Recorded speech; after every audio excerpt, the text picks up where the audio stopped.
Hello everyone, welcome. Today, we are back in Enthusia Professional Racing. I do hope you're having a great time. We have a wonderful Ford Mustang Mach 1 here with us. Really cool. I do wish more race games had some of the other slightly more obscure vehicle, or whatchamacallit, vehicle trims. I think that'd be very fun to have. Ooh. Interesting. Okay, we're gonna be up against TVR Tamara and the Lotus 7 and a Vet. I'm surprised the RX-8 is classified as quicker than the Mustang. This is a bumpier track with a lot of twists and turns and everything, so that may be the cause for it. We will have to see. And see if we can't win the Road Regatta Championship, but at least do some way decent. We want to get points. Maybe win that Lotus 7, the Caterham Super 7.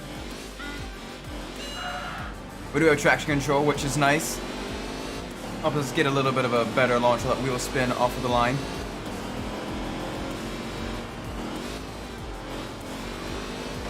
Oh, okay, slight touch on the walls. Sweet. Very cool. Very less touching the walls. Cool. Oh, we're getting stuck in the pack. This is not a track you want to get caught in the pack on. This is definitely a track that you really need to make sure. You really make sure that you are out of the way as quick as possible. Yeah, that Caterham is gone. But we should be able to at least hold off the TVR for at least a couple of laps. That Caterham is one of the, with the exception of like on the super high speed tracks, that Caterham is one of the most OP cars in the game. Very quick, very nimble, absolutely terrifying to drive against though. And also very terrifying to drive because it just wants to twitch. It's a super lightweight, very low to the ground car with no downforce and quite a bit of power. And let me tell you, it is very slidey. It wants to snap out from underneath you. And if you do not respect it, it will. Like this Mustang, I'm definitely overdriving it just a little bit. I'm kind of thrashing around just a little bit because I'm competing against vehicles that are a little bit faster than it, a little bit lighter, a little bit more nimble. But, oh my gosh. That you cannot do that indicator, and you have to take it very gently and just pray and hope that the car you find favor in the eyes of the car, because otherwise it's a very scary car.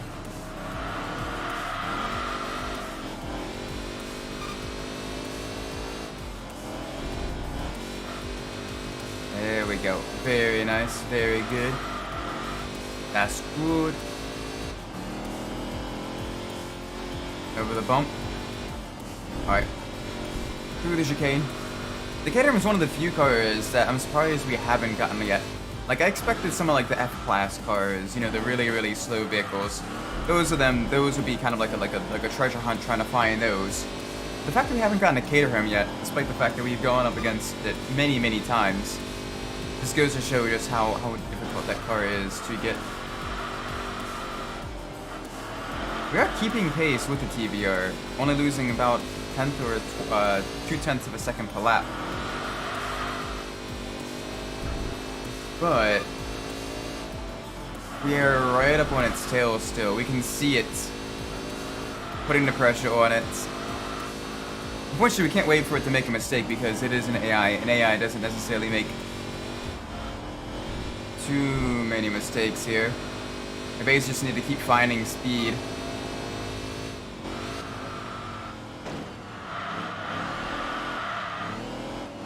A little bit too slidey there.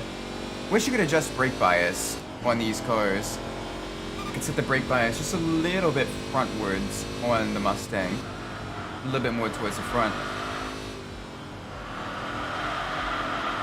The Mustang does want to slide out just a little bit. And you don't want to slide it out too much because then the traction control kicks in and you lose a lot of your power. So you don't want to engage traction control too much. You don't want to rely on it too much. It is a nice feature for basically keeping your car off the wall and you're not sliding as much, but it makes other aspects. Ow. A little bit too fast there, Isaac. A little bit too fast.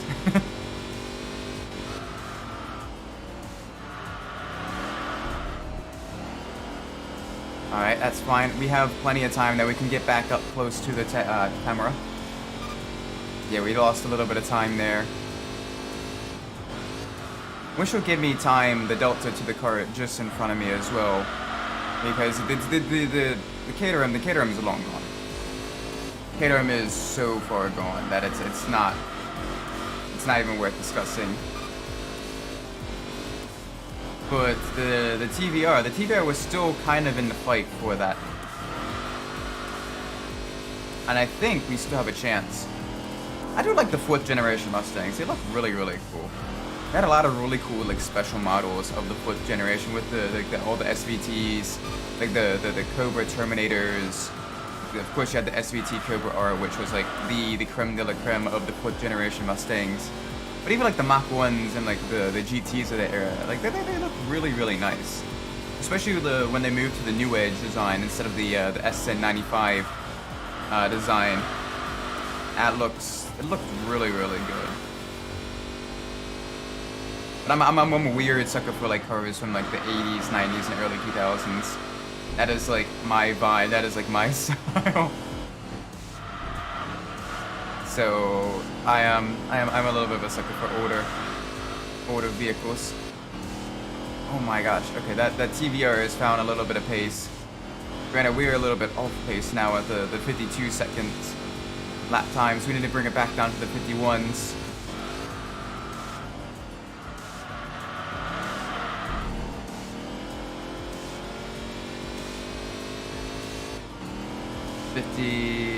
Okay, there we go. That's exactly what we needed. We need to keep running those types of laps.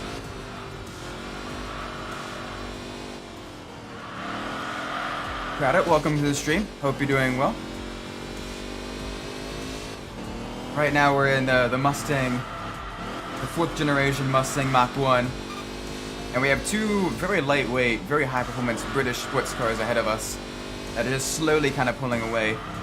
This track does not do too well. The muscle cars don't do too well on this track,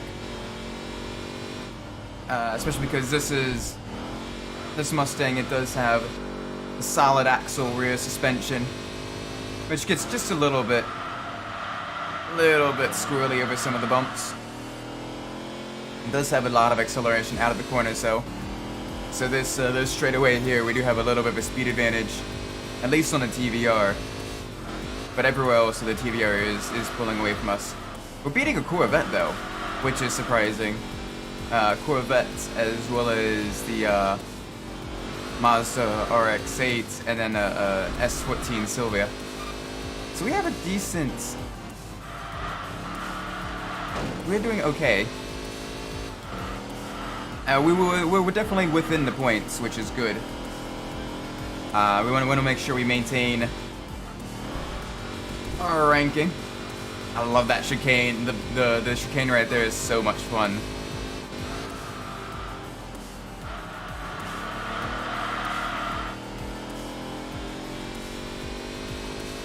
And we can just see the TVR just up ahead, but it has been slowly pulling away. My only hope is that the back marker that we're approaching slows down the TVR more than it slows down us, and that they kind of spend a little bit more time fighting each other. That could at least be used to potentially catch up. Well, the back marker is certainly not a slow vehicle, but if they can get into it, because Macrostrada is a fairly tough track to pass on, because it's mostly corner. It's not a whole lot of straights. There's only 2-ish heavy braking areas, more so 1, into this corner here.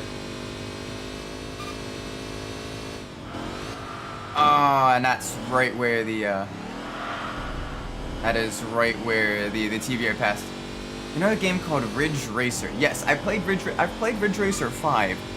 I've not played any of the PS1 era Ridge Racers, but I've heard those especially Type 4. I've heard those are really, really good. But I have played Ridge Racer 5 on the PS2. That was one of the earlier racing games released on the PS2. That's a really good game. I still enjoy it quite a bit. It's definitely very like arcadey racing game, but it's good. It's very fun. This one is a bit more closer to a racing sim, where you do the proper, you know, braking, throttle techniques and everything. You control your vehicle, proper knowledge of how all the cars work.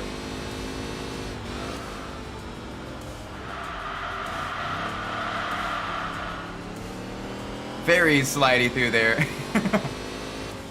Oh my word! We have been lapped. The Caterham has lapped everyone but the TVR now, and is going to be lapping the TV. Holy moly! That is a fast car.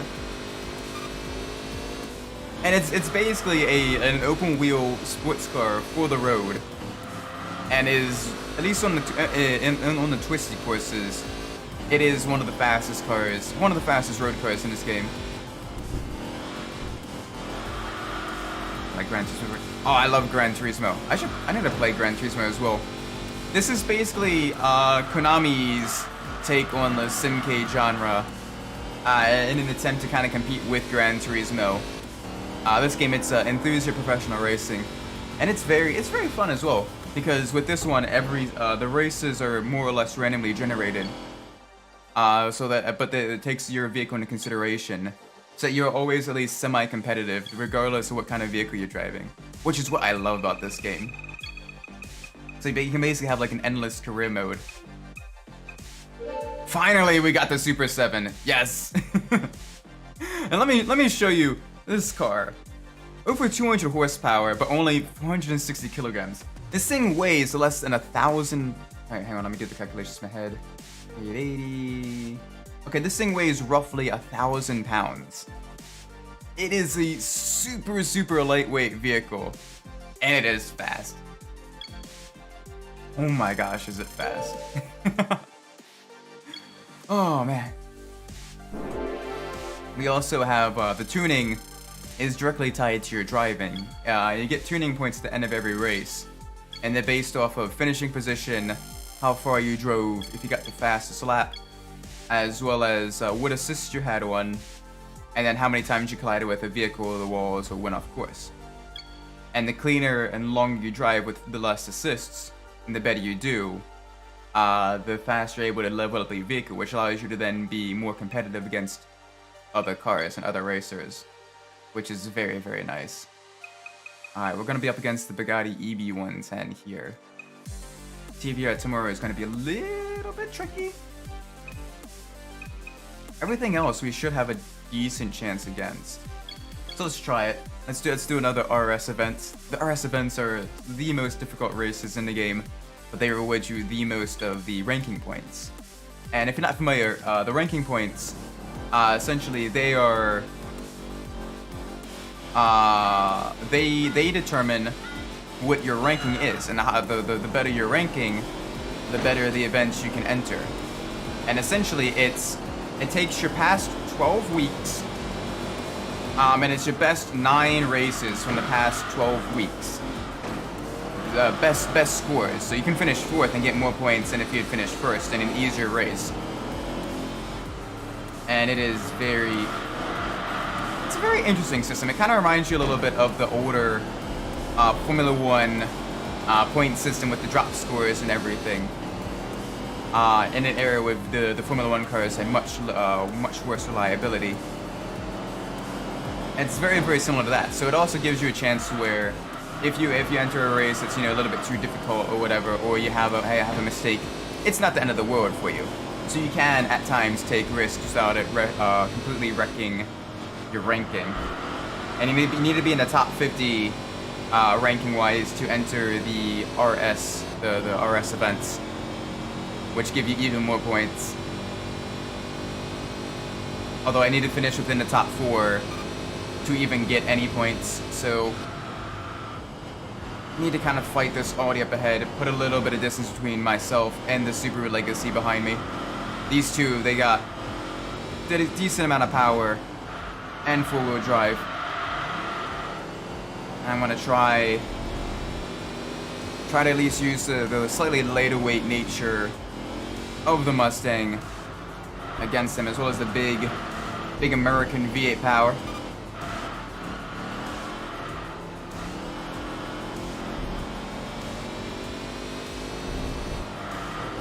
This track somewhere in Germany, or at least in that central European region. Very, very pretty architecture. Gotta watch yourself when you go into the cardboard section here, because you do have a little bit less traction. So you want to make sure you don't slide around too much. Oh, we are keeping right up with that Audi though, the A8. That one also has a big German V8, big power, four-wheel drive system as well, but it is a heavy vehicle.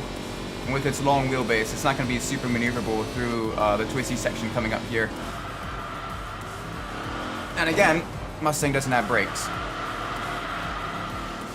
So that's probably not the best for us.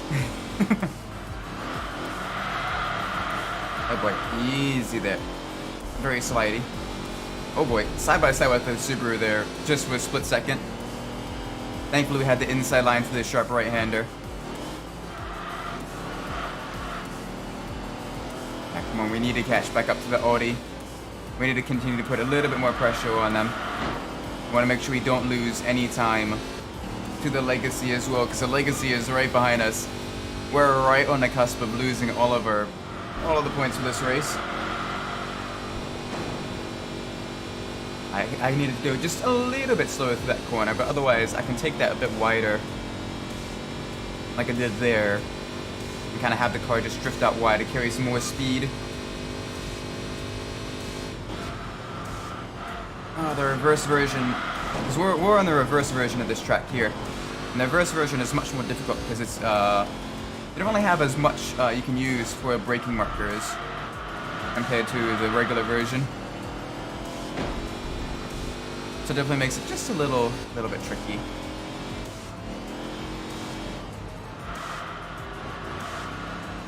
Am I playing DW series? What is the DW series? I'm not. I may be familiar with that acronym, but my mind is blanking right now, so I'm not sure what the DW series is off the top of my head.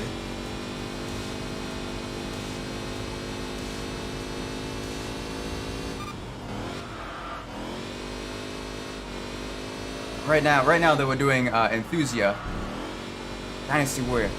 I've not played Dynasty Warrior. That could be something I do in the future. Maybe when's a sort of the dedicated like RPG, either Western or Eastern variation game nights. But right now we're going through Final Fantasy X. I definitely want to complete that first. And I'm thinking of maybe doing Golden Sun afterwards. I'm not too sure.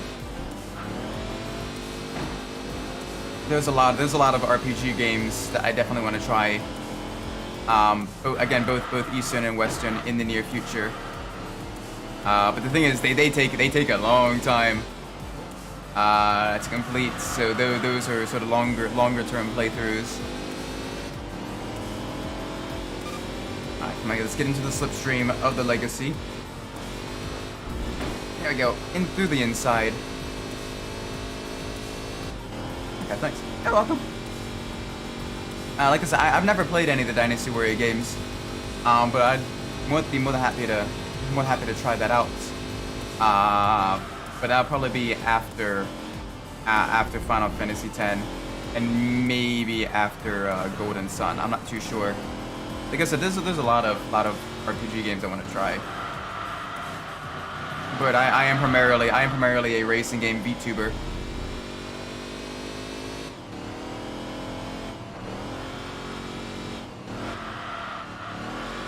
Easy through here. There we go. Very nice. That Subaru though, that Subaru is right on my tail all the way through. That is the Subaru Legacy RSK, and that has, you know, a much higher horsepower engine compared to the standard Subaru Legacy. Turbocharged boxer 4 engine, 4-wheel drive, very quick. The Legacy was Subaru's golden car in rally racing before they moved to the Impreza in the early 90s. And wow, the Legacy was a pretty decent rally car as well. And even after wasn't used in rally racing anymore, it still had quite a few performance versions created, both in the sedan and in the wagon form. Not too many reached the States though. Most of them were in Japanese, European regions, which is unfortunate for us here in the States. But I mean, they are still very, very cool cars.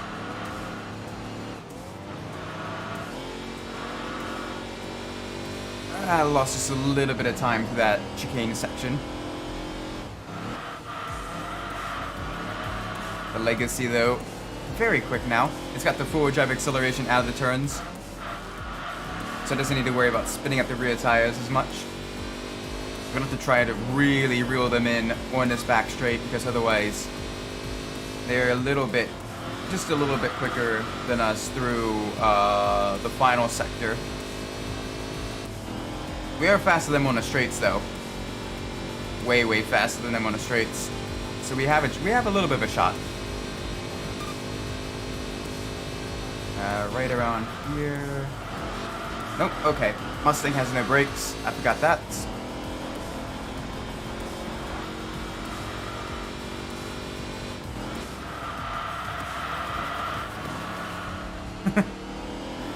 Oh, man. Alright, so we may be out of the points, which is a little bit unfortunate. The Audi hasn't really gained too much time. They haven't really pushed too far ahead.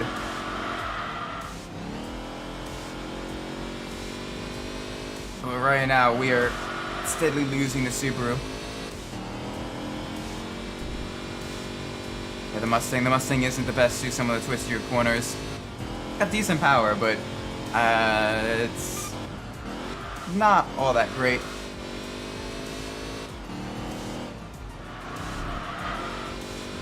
Oh boy, easy to hit. We need to definitely get the tier 3 tire package sometime soon, so we can get much more grip through the corners. Probably help us prevent us from spinning the wheels as much going through some of the faster turns, and it may help a little bit with braking as well, maybe. At the very least, I'm hoping we can at least get a little bit of points to work our way towards another tuning level.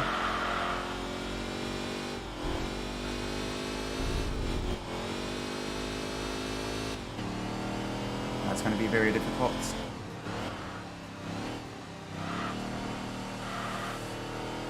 It is going to be very, very tricky. Right, easy here through the twisty section. Alright, so we may be... This may be a bit of a bogey race for us. Yeah, it is. That's fine. We still get to enjoy the German countryside, the high speeds going this back straight. Very, very nice. Good to hear the sound of the Mustang as well. Okay, so you brake a little bit before you kind of get blinded by the light there. And I think you want to brake just as you're entering the tunnel on the reverse version of the track. Okay, there we go. Much better. Yeah, the reverse version of the track is considerably more difficult than the forwards version. But that's fine. You get the extra challenge. In real life, actually, a lot of racing circuits are not certified to be raced backwards. There's only one, to my knowledge, only one track that can be raced with forwards and backwards, and that is the Mach in Scotland, and that has both a forward and reverse version. Because otherwise, with things like the safety barriers and like all of that and the runoff areas, if you want a track that can run both forwards and backwards, you need enough runoff for a vehicle approaching the corner both ways as well, which sometimes makes things very, very unsafe one direction. Especially if the track has a corner that kind of loops back in on itself just a little bit and has like an infield section. It makes it very, very difficult sometimes to have it be safe enough. Yeah, we didn't get any points there. Very fun.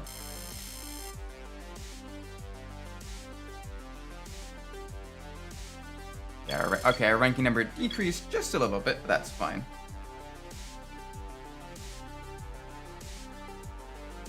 We'll just have to push just a little bit harder in the next race. Alright, we have a Baja race. Off-roading in the Mustang. Probably not the best idea. We can, however, do a race on the Nürburgring Nordschleife. I think that'd be very, very fun. Long, twisty German toll road that's used in a lot of racing as well. Should be very cool. Nordschleife is a very fun but a very terrifying course as well. So we will have to see. We'll have to see what we can do. I know the first corner, the AI loves to absolutely dive bomb you. So I'm gonna kind of be smart here. Yep, there we go. Knew that was gonna come. The AI cannot handle that first corner. All right, let's get past the Cadillac Seville. Get up with the Audi. We will redeem ourselves now. We weren't able to keep up with the previous Audi A8, but we can definitely keep up with this Audi RS6, I believe. Yeah, the RS6.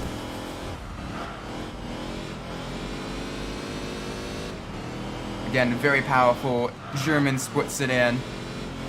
We can stick right up behind it. I think we can probably pass going into Flugplatz, which is this hill, jump and slight right corner after this hill here, right here. Very tricky in a higher speed car. Oh gosh, Mustang doesn't want to turn. I forgot that. Mustang does not like cornering. We still made it through. That's fine. That is perfectly a-okay. Let's not have any more off-track excursions. Slight graze on the brakes into this slight left-hander.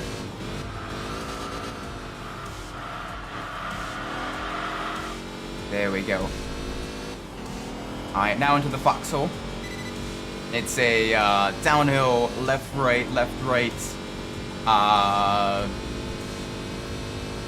kind of tricky corner complex. Very easy to get your vehicle all messed up, especially right through here as you transfer back up to uphill. You get a lot of understeer in this corner, as I demonstrated right there. Yeah, the Mustang is a little bit sus on the handling. Oh, this is a canyon doing UC carbon, you'll be ripped. Oh yeah, no. The Nordschleife is a very, very tricky real life course. But yeah, no, it's very, very whiny. You almost have to kind of treat it like a canyon do in a way. A lot of tight, twisty sections. Apparently, though, in a lot of motorsport, a lot of different series and stuff like that, people, despite the number of corners and everything, people still want to run a lower downforce setup to get the maximum lap times, because it does have a few very key high-speed sections, which is absolutely terrifying to think of driving a racing vehicle in low downforce trim through all the twisty sections. That's got to be absolutely terrifying. But here we are. Granted, we're in a street car, so we have a little bit more leeway. Not quite as snappy as some of the racing vehicles, not quite as twitchy. But it does, the sluggishness is a different challenge in itself. And you can technically make the street vehicles twitchy as well, like the race cars. But without the downforce and without the racing slips on them, to kind of counter that, they get very undrivable very quickly. Alright, let's try to have a clean rest of the race now. It's a single lap race, 12.6, 12.4 miles, something like that. Very long straight just before the finish line as well. And that's where the Mustang and the Audi RS6, both of us will be very, very quick through there. So we will have to see who has the higher top end. Because that RS6, you can see it in the mirror just a little bit. It is just behind us, just a little dot. But it is still close enough to be seen. Only about 2.5 to 3 seconds behind. We get a little bit of a taste as to the speed differential through this section here. Slightly twisty, but you can go through most of this section full throttle. Fifth gear, the curve bogs down quite a bit in fifth gear. I need to adjust the gear ratios just a little bit for a little bit more acceleration, actually.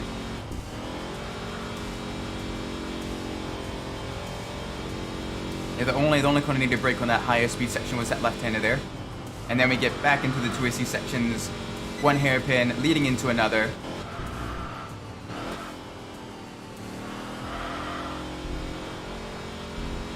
Also, they used to race Formula 1 cars on this track back up until the mid to late 70s when Niki Lauda had his accident here.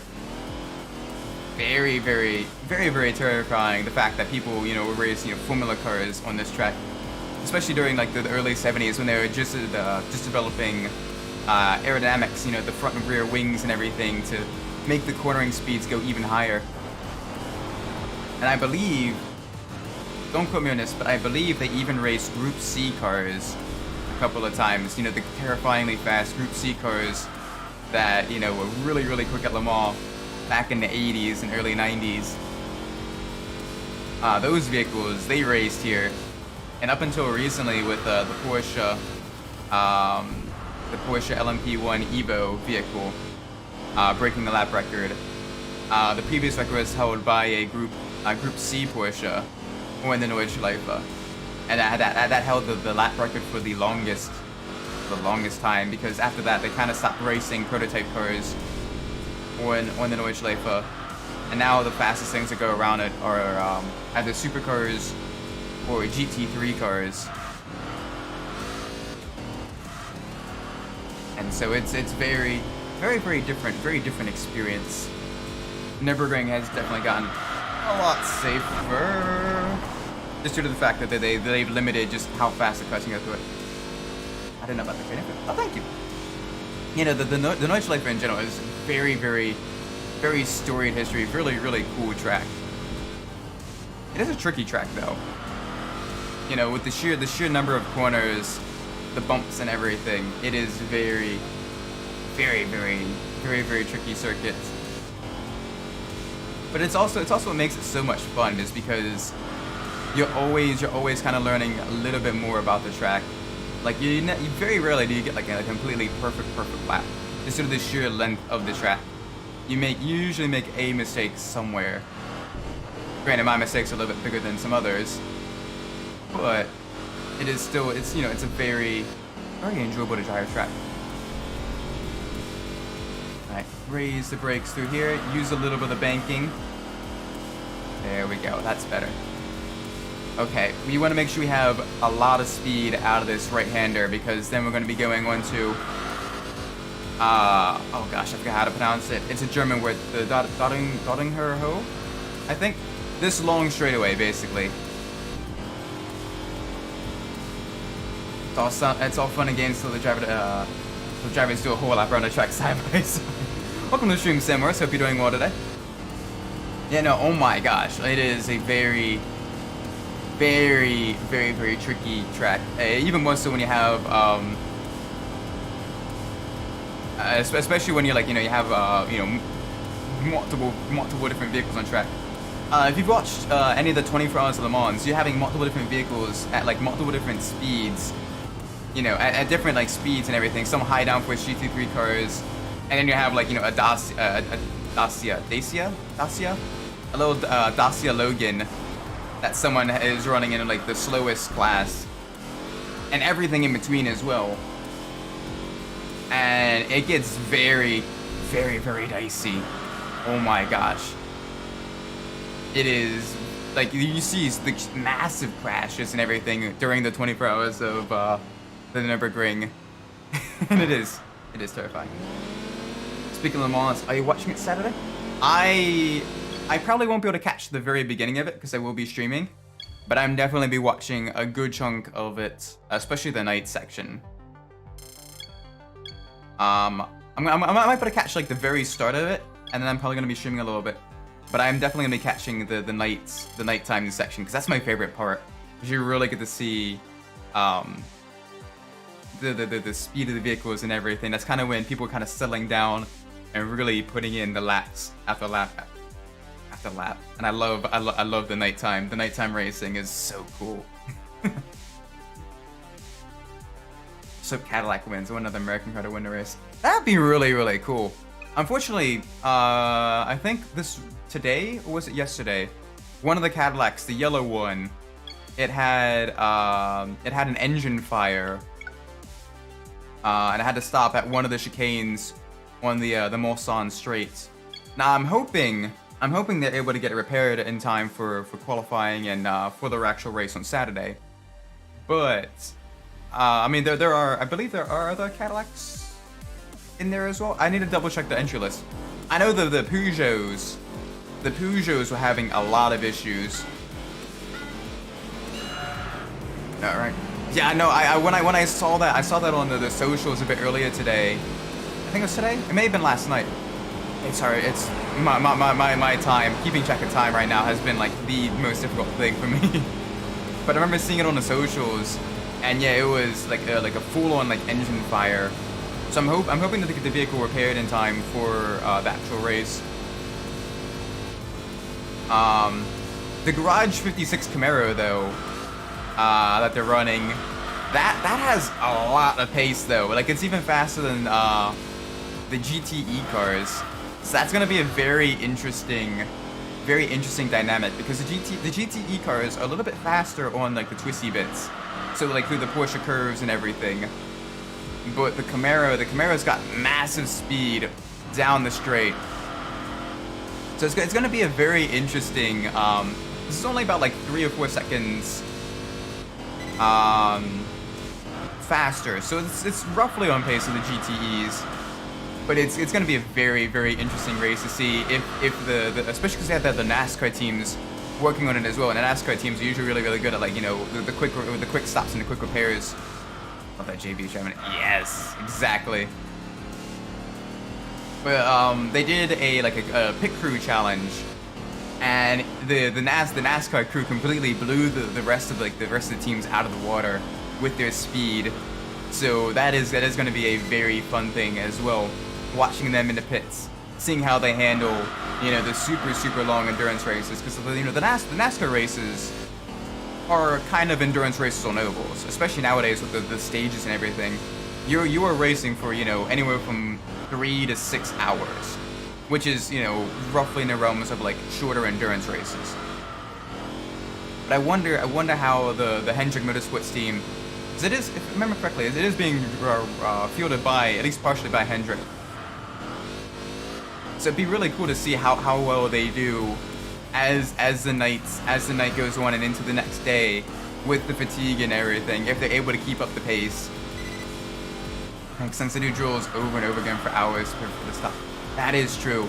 The sheer the physical fitness of the pit crew members and everything in every motorsport, but especially NASCAR, like the hand-eye coordination, you know, the sheer strength to lift some of the, especially back when they were using the steel wheels as opposed to the aluminum wheels, and when they had the 5-lug as opposed to the single central lug, like you needed like really quick hand-eye coordination. You need to be really strong as well, and you just, it was, you know, these guys are like, you know, being professionally trained and everything. Like they are, you know, full-on athletes in and of themselves. Yeah, we're talking about the NASCAR stock car in Le Mans. Welcome to the stream, Loda. Hope you're doing well today. And oh my gosh, I am looking forward to that. To be fair though, I love the Garage 56 entries in general.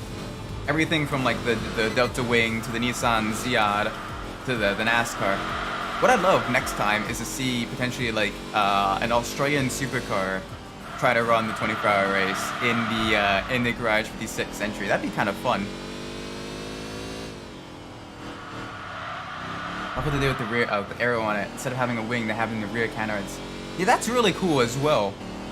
Granted, my aerodynamic knowledge is a little bit lacking. I need to kind of read up a little bit more on that. But that could be a means of kind of reducing the frontal area of the vehicle while still providing downforce, so you get a little bit less drag, but lots of downforce. And granted, I need to get like an actual model of the car and run like, you know, the CFD, the computational fluid dynamic simulations and stuff on it.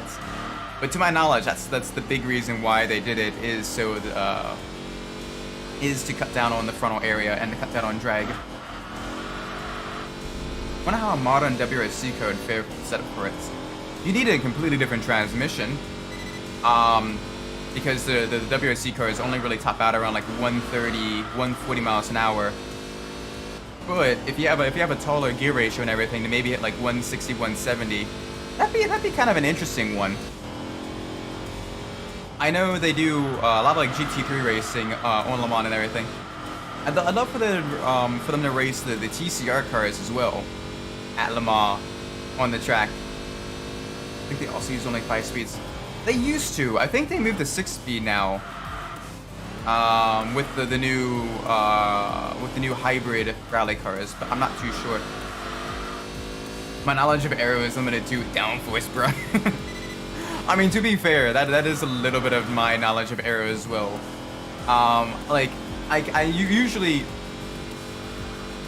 like I can look at like, you know, the pretty colors on like the Floviz paint, or like, you know, the CFD, you know, the computer simulation stuff, and I can kind of be like, okay, so here's kind of what's happening, but like I am a long way from like the likes of Adrian Newey or like those people.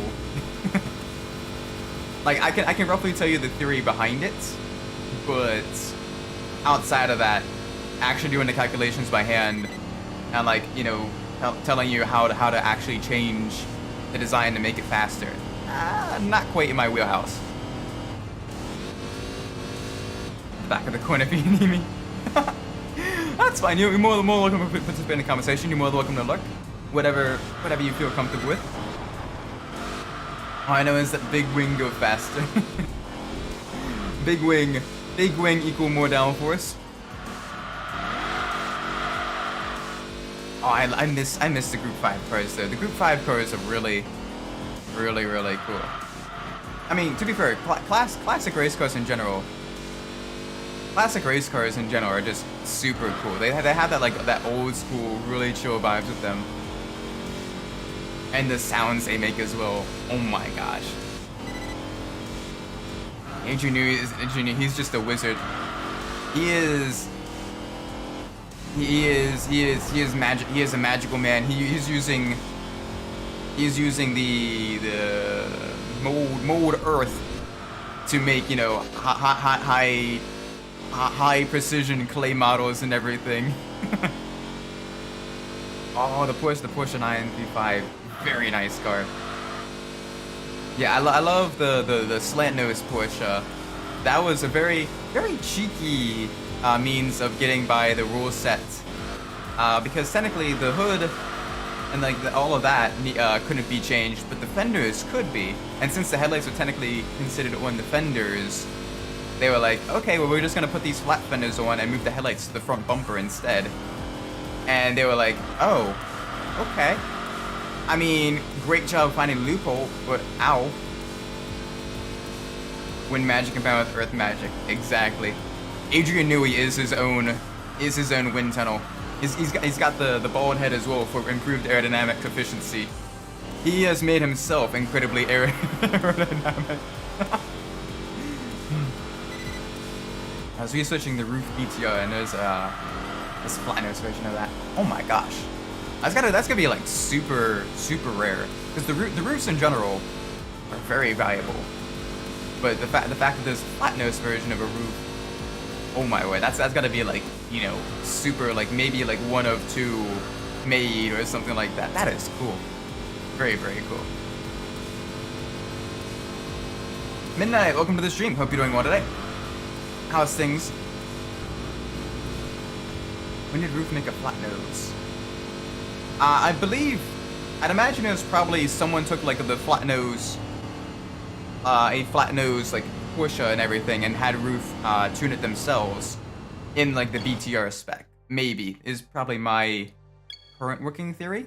So I do know that Roof, outside of making their regular vehicles that you can order directly from them, I do know that they also did tuning parts and everything and conversions for people that brought their own Porsches in. So that could be a possibility. So it may not have been like an official Roof production flat nose, but it could have been like a Roof tuned flat nose. My 3D artist, I was thinking about making the flat nose because the Frog Eyes push that. I mean, both versions of that generation are absolutely gorgeous Porsches. No match for the Madman at Zach Speed. Oh my gosh, the Zach Speed for Capris. Those things are cool. Those things are very, very, very cool vehicles. I definitely like them. Did you know that the Zach Speed, they entered the Viper GTSR in I believe the 24 hours of Nürburgring? It was the VLN, basically the Nürburgring Endurance Championship. But the Viper, they entered a privateer Viper GTSR race car, and oh my gosh, it was absolutely crazy.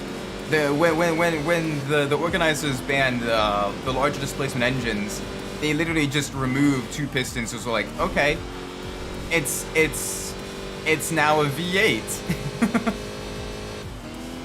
The German tuners during like the 80s up through like the early 2000s were on like a whole different level.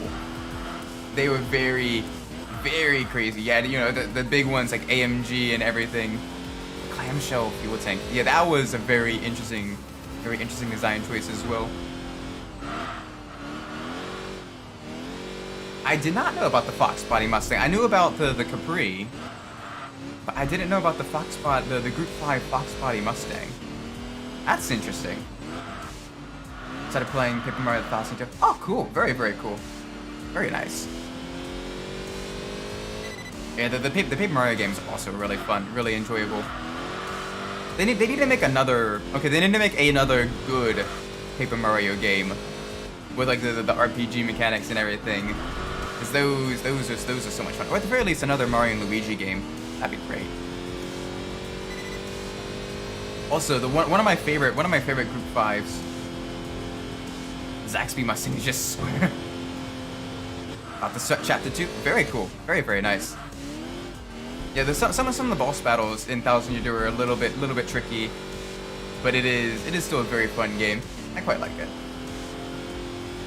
I mean, to be fair though, a lot of the Group 5 cars though were just square.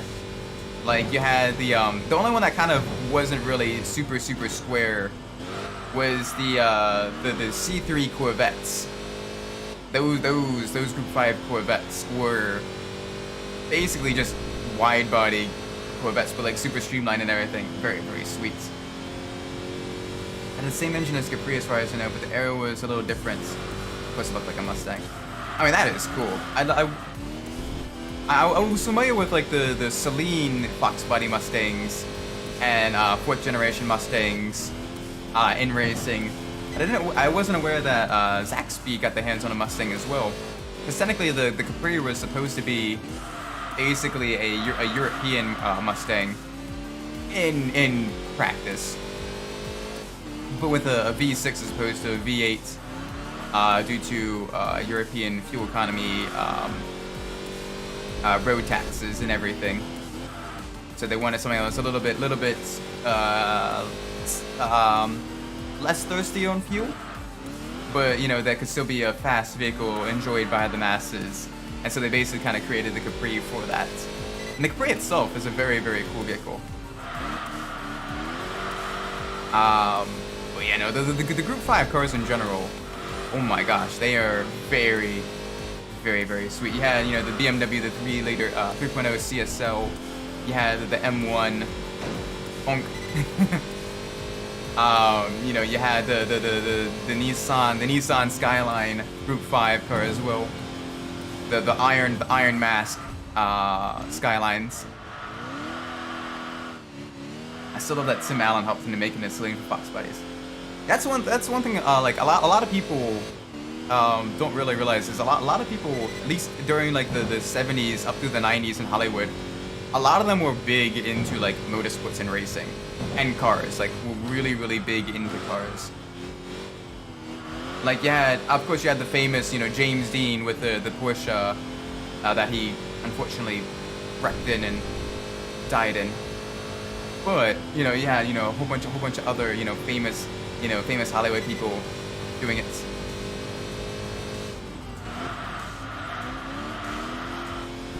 Did you see the Google Translate 1,000-year door mod? I have not. What is that? What is that? That's interesting. I've never heard of that. But for example, like during the especially like I said, during the 80s, 90s, and early 2000s, I think they still do it, but it's more of a you know, like a procession now. I went into happy mode when I saw Tom Holland properly waving the flag at Monaco GP. You know, Tom Holland actually, like, he's not super knowledgeable about cars, but he still loves racing. Like, he still loves, like, he's like, fast car go fast. I like that. I don't know what any of the technical terms mean, but he's, you know, he enjoys that. Which, I mean, big ups to him, you know. It's always cool when, like, you know, people have like the hobbies outside of that they're not necessarily expecting it to be. People put out every line of text in the game for Google Translate multiple times, and the results are absurd. Oh gosh, can you imagine? Can you imagine being like a first-time player, like not even playing like the original 1,000-year door, just only playing the mod, trying to be like, what am I supposed to do? Nothing makes sense. Oh my gosh, because like, you know, trying to figure out some puzzles and everything, like your first time through, with that, like, without like any actual like hints and everything, that'd be very difficult.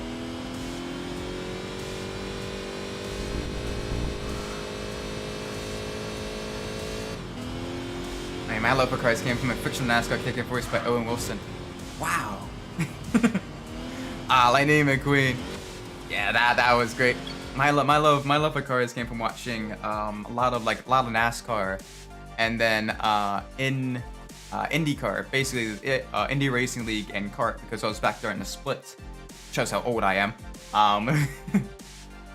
With my dad when I was a little kid, and that was always very fun. Watching the cars go, you know, faster on the ovals or the road courses and everything. Oh my gosh, that was great. Oh, Book of Mario, 1,000-year door. Okay, cool. That's gotta be a very interesting mod. I know recently for Gran Turismo 4 they're making the randomizer mod, which is I've seen some of that. That is so cool because he has a whole bunch of like the other like quality of life fixes as well. And has been adding like cut content and everything. And I kind of want to do a regular run of Gran Turismo 4 first.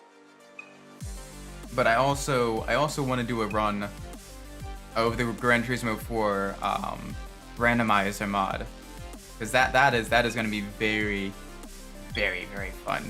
I'd love to do that. Speaking of which, how many Mario games were made? Jeez, so many. I mean, you gotta think, they come out with what? It's like 2 to 3 a year. And during like the peak of like Mario and everything, it was like 4, if you include like all like the RPGs and everything like that. Like it was a massive amount a year. And Mario's been around for a while. And then again, if the Yoshi Kid is out, he says, oh gosh. So note to self, that probably isn't a game. It's definitely gonna be a game I need to be very, I mean, people stream GTA 5 without too much issue, and that has more more N bombs than you know to do with. So I guess YouTube probably wouldn't have as long as I'm not saying it. That's probably okay. Oh, it's the harder version. Ah! Not stream friendly? Probably not. That probably wouldn't be. Maybe that may be a little bit sus.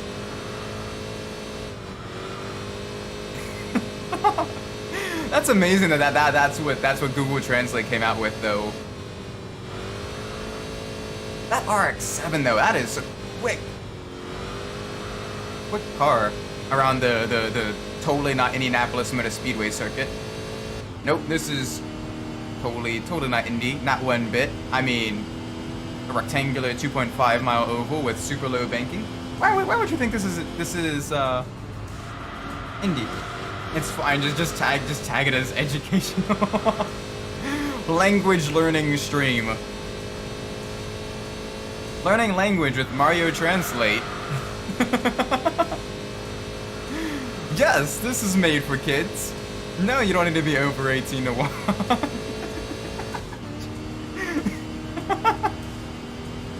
Oh, it reminds me of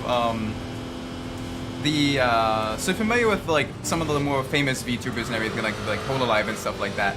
Hachima, some of her animated stuff like her animated cooking things, like bitch made pasta, is a literal title of one of her videos.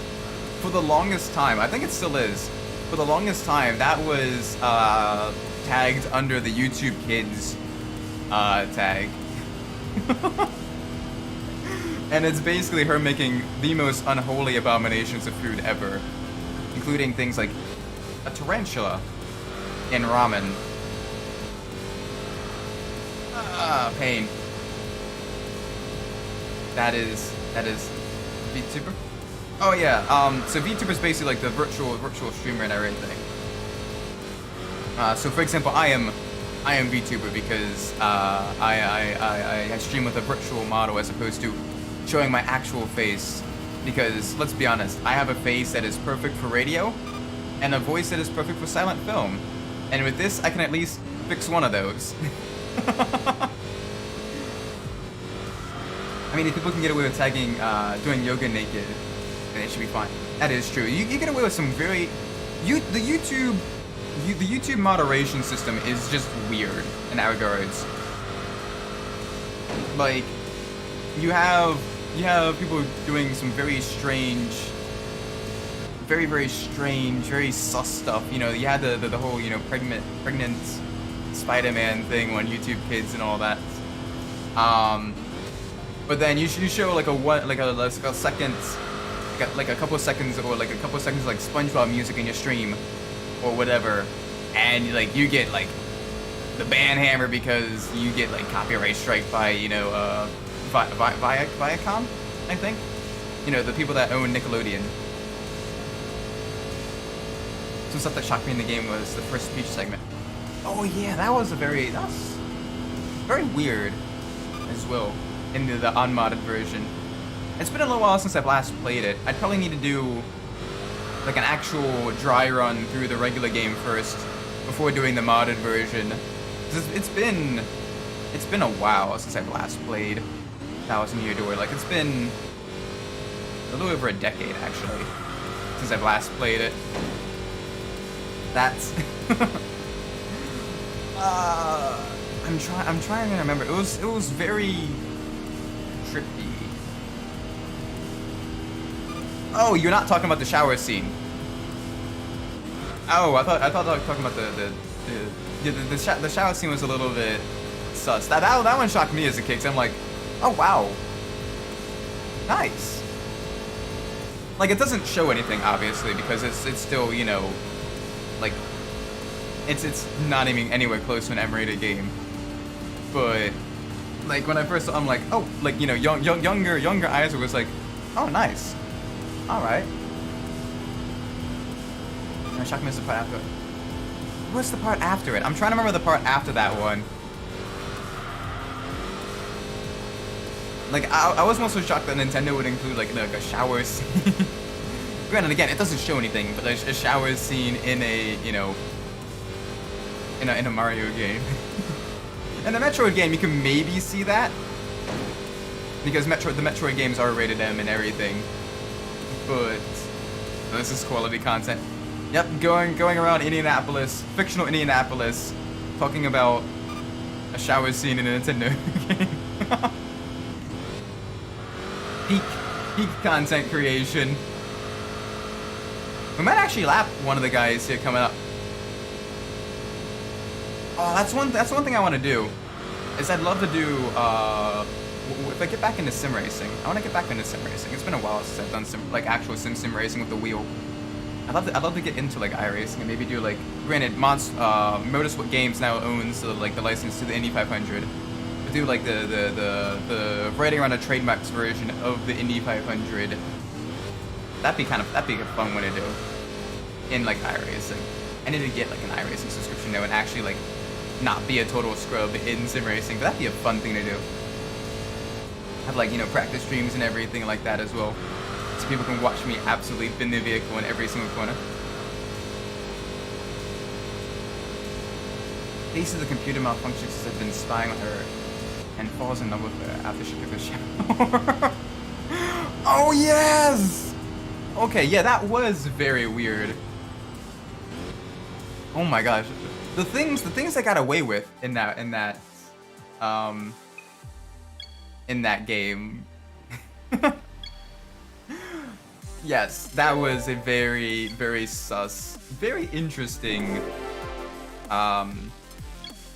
event. Watch a channel called GP Laps. It's amazing. He does mainly sim racing bench. Yes, I am subscribed to GP Laps. Oh my gosh. I've been watching, in my free time, I'm watching his like rally racing stream, like the historic rally streams. And oh my gosh, that is so cool watching him race like with the classic, because he races like the Porsche and everything. And those vehicles, it's super squirrely. But the way he's able to control it and everything, and just, you know, is able to keep, you know, the banter going all the time. Oh my gosh, it is really cool. Rated M from Mario. Mario, the other M. Now let's get a random number generator up. Random number generator between 1 and 6. And we're gonna turn on the display capture. There we go. And we get to see which vehicle we're gonna be starting next. 5. Alright, so that is... someone has heard of him. Oh yeah, no, I watch quite a bit of like sim racing streamers and stuff like that. Like, you know, you have GP Laps, you have, you know, Aiden Millward, Jimmy Broadbent, all those guys. I try to watch as many of them as possible. I especially like Aiden Millward because he does all of like his historical, the super historic type of like, you know, things, diving into the history of motorsports, which is very nice. And the part where she becomes invisible to find something. Because the clothes aren't affected. That's definitely strange. Yeah, the late 90s and early 2000s were an interesting time. It's like, it's like the older, Fantastic Four movies with Susan Storm where they're like, okay, let's just have a floating bra just fall to the ground. Totally not sus, guys. Very, very interesting time. Jimmer! No Punterino, Jimmer! Yes. Oh my gosh, I do try to... Granted, due to time zones and stuff like that, it's more difficult for me to watch some of Jimmy's streams live. But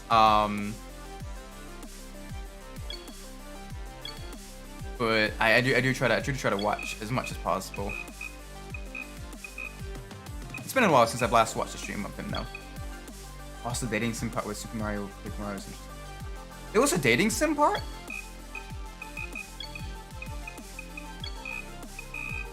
I don't remember there being a... Granted, like I said, it's been a very long time since I've played a lot of the Paper Mario games. So I could just have completely forgotten about it. Oh my gosh.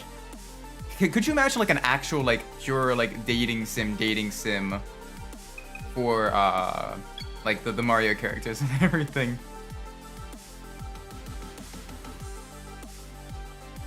I hate it from when the money shifted when he shifted into here. Oh, yeah, I remember seeing that clip on his second channel. Ouch. That is a big oof. That's the nature of racing though. Both not Enthusia but Super Paper Mario. I don't think I haven't played Super Paper Mario, so that one that makes sense, and I haven't seen that. It's a dating sim aspect. That's Can you imagine like an actual like Mario dating sim there? That'd be very, I don't know, that'd be kind of fun, actually. Like, at the very least, like a Nintendo-based dating sim. But no, that's the unfortunate nature of motorsport, though. Both the virtual and the real version.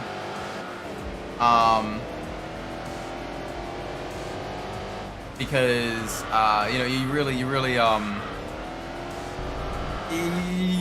there's always gonna be things outside of your control. That something, you know, hardware fails, whether you're in a vehicle or you know you have, or your hardware in your computer and everything. So there's always gonna be some level of luck in both real and virtual motorsports that you do have to kind of watch out for. Luckily, sponsors send new, and that's good at least. Because those things are expensive. Sim racing's an expensive hobby. Especially when you start getting into like the really high-end gear, then it gets very pricey. Oh my word! Like I've got like mid to lower end gear, and that still costs me a pretty penny.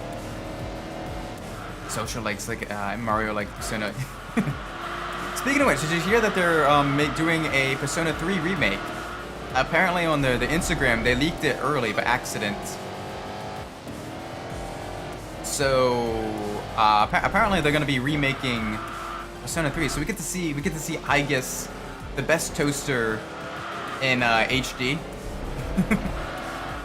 I guess best toaster waifu.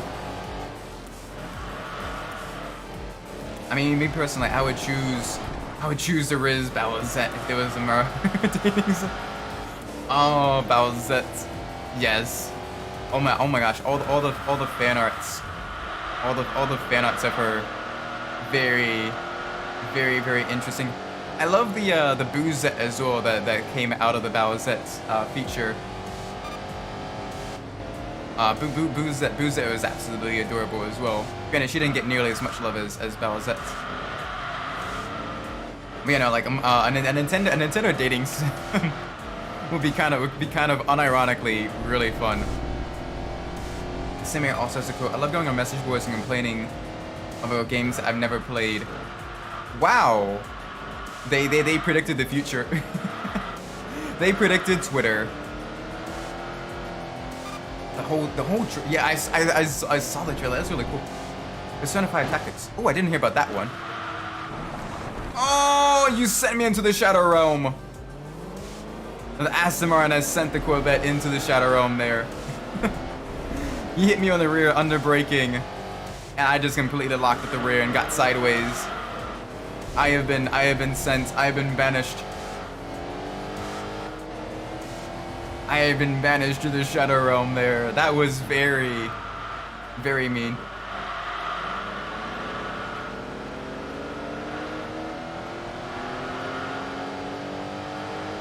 Talking about Persona, but not the push. Wait, what push? Oh, and the Le Mans, what happened to the push?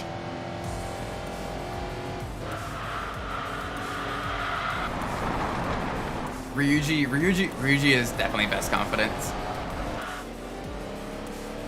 Just saying, send it back in the corner. Thanks. Sorry.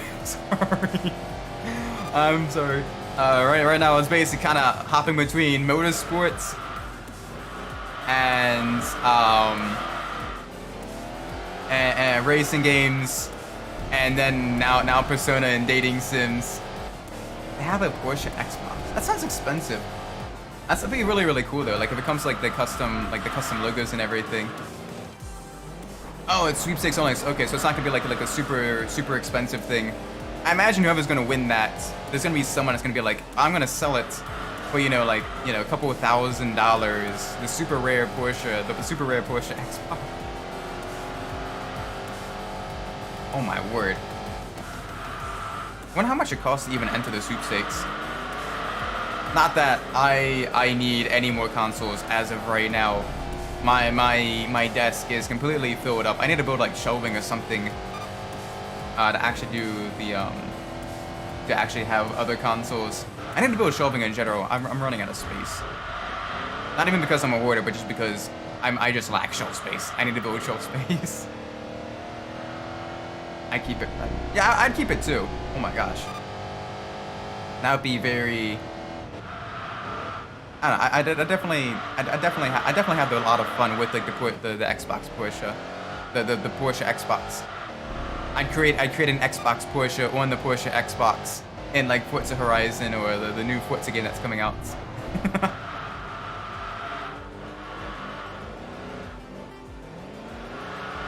The NSX is built for time attack. Oh yeah, no, the NSX in this game is a very quick car, and I mean right now we're in a very old, very squirrely Corvette as well. The C2 Corvette. And I mean, it's not bad. We're keeping up with the Aston Martin. But we're definitely having a little bit of issues. And that's just developed at Tsukuba. I also thought about a couple of the different tracks. Tsukuba was one, but it also did a lot of testing at Motegi. Back then it was Twin Ring Motegi. Now it's Mobility Resort Motegi, because the oval was irreparably damaged during the earthquake in 2008, and then it was also tested at Suzuka as well. And that was you had Ayrton Senna as one of the main test drivers for the NSX, and he said it was at the time it was like the best car, the best balanced car he has ever driven in his life. And I mean, granted, he was Honda's kind of golden boy for a while, but I mean, that to have that glowing review from the Ayrton Senna, it is telling. Xbox is all flat, so I'm sure someone's gonna make this some fake Porsche decals eventually. That is true. The flats. It's flat, just like a lot of the Porsche engines. The flat 6, absolutely gorgeous. Oh my gosh, that is really cool. I gotta look into that. The Porsche, the Porsche branded Xbox. Choose a car to go in the tail of the Dragon on. It would be Hojo goes NSX. That'd be a cool car. That'd be a cool car to do. I think for me, just because one, I don't trust my driving ability to go in with the tail of the Dragon. I don't trust my driving ability to go in like a super fast vehicle. I'd probably do one of the the NB generation Mazda Speed MX-5s. Like that'd be like pure driving bliss. You get a little bit of power with the turbocharged inline 4 and everything. You still get the lightweight chassis, the improved anti-roll bars and everything. That would be just very fun. I'd enjoy that a lot. Yeah, I'm curious to see like if anyone sells it post after getting it. If anyone sells the car, if anyone sells the Xbox after getting it, how much it goes for? Because that'd be very interesting to see like how much people are willing to pay for an Xbox. I saw this guy in the C7 Vet struggle to keep up with the Honda Fit. I mean, if the Fit was tuned, plus also the Dragon Control is a very twisty course. So with that, you have to be very careful driving through it and everything. So the shorter wheelbase of the Fit, the lower power may be a bit of a benefit, especially if, like I said, that the Fit was tuned. Because the Fit itself actually isn't a bad tuning platform. It gets overshadowed by the Civics and everything. But like the Fit had with the exception of engine modifications, the Fit had quite a bit of suspension and body modifications, like actual like chassis modifications for it. The Fit is probably very light too. Yeah, it is. Very, very lightweight, very nimble. So I mean, I'd imagine you can get some decent speed out of the Fit. Like in the Super Taikyu Endurance Championship in Japan, Spoon Sports in the N1 class, they entered a spoon-tuned Honda Fit, and they did really well. And of course, it had the famous spoon livery and everything. You know, not too much power, but they did a lot to like the chassis and everything of it, a lot to the suspension to tune it up and everything, and it did well. Because you had the reliability of the Honda engine, you had the lightweight, nimble front-wheel drive chassis, and it could just kind of set it up to get a little bit of the throttle off oversteer, which is what you want in a front-wheel drive car, because then you can get back on the throttle and essentially pull yourself out of a slide on corner exits. And oh my gosh, that thing was quick for making, you know, only around 100-ish horsepower. Like, it was a very quick racing car. Like, oh my way. I wish we had something kind of. We used to have something kind of similar to that in the U.S. with the Continental Tire Championship for IMSA. We had the ST class, which was the street tuners class, and that was basically privateer entries of people taking street cars and turning them into race cars. So you'd have, you know, tuned Mazda MX-5s, tuned Porsche Caymans, BMW 3 Series. I even had a couple of Mini Coopers as well racing at the time. But that eventually kind of got replaced with the TCR class and the GT4 class cars, which those are really fun too. Turn out the winner of one of the 24 hours Le Mans is so drunk. That wouldn't surprise me, especially if it was like a lot earlier in the history of Le Mans. Safety regulations were very lax all the way up until probably like the mid 70s, when drivers finally began to actually care about safety. Like even the early to mid 70s, you had drivers, you know, smoking and like, you know, drinking and everything before a race, and be like, yeah, this is fine. And then they get in their, you know, 400-ish horsepower race cars around a twisty street circuit, and they're like, yeah, this is fine. we can do this. Has a 2010 big car with the auto transmission. Doesn't have to do uphill. That's why I always like driving manual cars. Unfortunately, my current vehicle isn't automatic, but my previous one, the little Geo Tracker, that had the little manual in it. Oh my gosh, that was a great little car. I got totaled at a stoplight, which is unfortunate. Cause someone ran into me. But otherwise, I miss it so much. Duncan Hamilton. All right, I'm gonna have to look him up. I'm gonna write that name down after this race, so that way I can look him up. Oh, a little bit swirly in the vets. I'm gonna have to look him up after the stream. Kind of read up on the history of the drunken Le Mans winner. Oh my word! Especially if it was like some of the olden days as well, when the Mulsanne straight wasn't, you know, it was like pitch black. It didn't have any like of the lights and everything on it. You only had your headlights to really guide you. That'd be absolutely terrifying to do sober, let alone drunk. I'm trying to get the rank in the Mario Kart games. Oh, nice. Oh wait, trying to rank the Mario Kart games. Ah. That one's always difficult, because you have to consider like the technical English, Isaac, the technological innovations of the time as well, and the technological limitations of the time as well. Because, you know, something like, you know, Super Mario Kart on the Super Nintendo was absolutely revolutionary at the time. We look at it in a modern lens, and it's a bit more, it's a bit more meh, because all the courses are, you know, very flat. Doesn't have anything really special to it. Mario Kart DS is S tier. Yep, I 100% agree with that. Mario Kart DS is probably one of my favorites. Probably one of my favorite of the Mario Kart games. Just because that was like one of the few times when Nintendo was like super pro-consumer as well. Hey, only one of your friends have this game? That's alright. A total of 8 of you can now just race and battle together as long as all of you have a Nintendo DS. And that was like the coolest thing ever. So you could play the game without needing to own the game.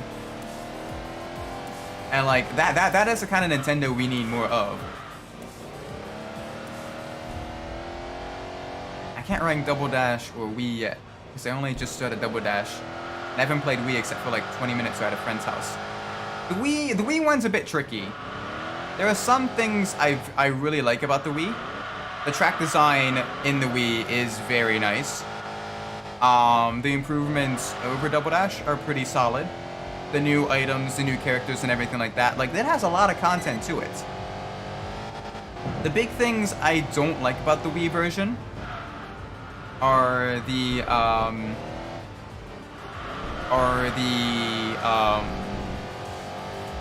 motion controls, and the fact that bikes and heavyweight characters are super OP on the Wii version because of the you can kind of constantly wheelie boost in the Wii version, which made bikes basically if you had the chopper the chopper carts with Funky Kong, basically you can get a you beat pretty much any casual player if you had moderate amount of skill, and it wasn't fun in that regards. But as long as you had like general rules of like no one use a heavy character, everyone in carts, like the Wii version is very fun. Wait, you've never heard of Mario Kart Double Dash? So that one, Mario Kart Double Dash, was the Mario Kart game for the Nintendo GameCube. And the cool thing with that is you had two riders in the cart. You basically had a driver, and you had basically like a co-pilot. And you'd pick and choose the driver and the co-pilot separately. So you could have like Mario and Luigi, or Mario and Bowser, or Mario and Peach, or Bowser and Luigi, or Bowser and Donkey Kong. And each individual driver would affect the stats of the cart. And it would you combine them together and everything. And the cool thing as well, if memory serves me correctly, is that you had unique items for like certain character combinations as well, which was really cool. So it kind of Mario Kart Rally, kind of a little bit. Basically, it was like you had a lot of customization features in that Mario Kart game, and it was really cool. The track design itself was okay. Some tracks aren't that great, but it is still it's still really cool. I mean, I mean, and the fact that it has like co-drivers and everything, it's a little bit like kind of like Rally. If you've watched the British F1 sidecars, so let me pull this up real quick.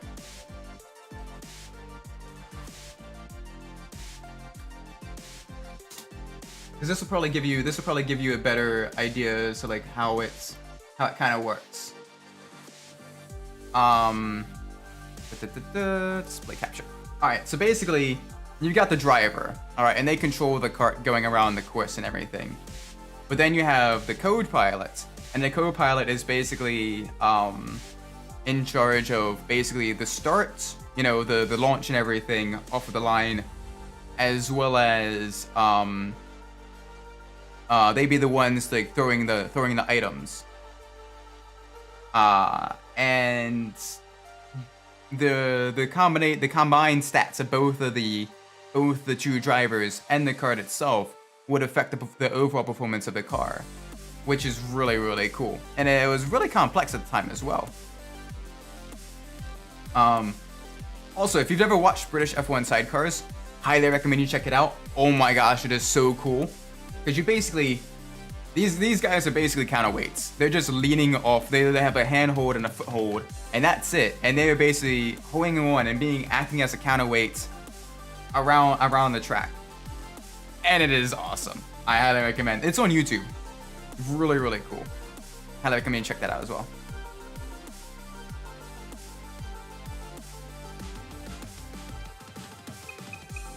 Never really got into Mario Kart. I mean, Mario Kart's really cool. I quite like, I quite like Mario Kart. I Mario Kart's, I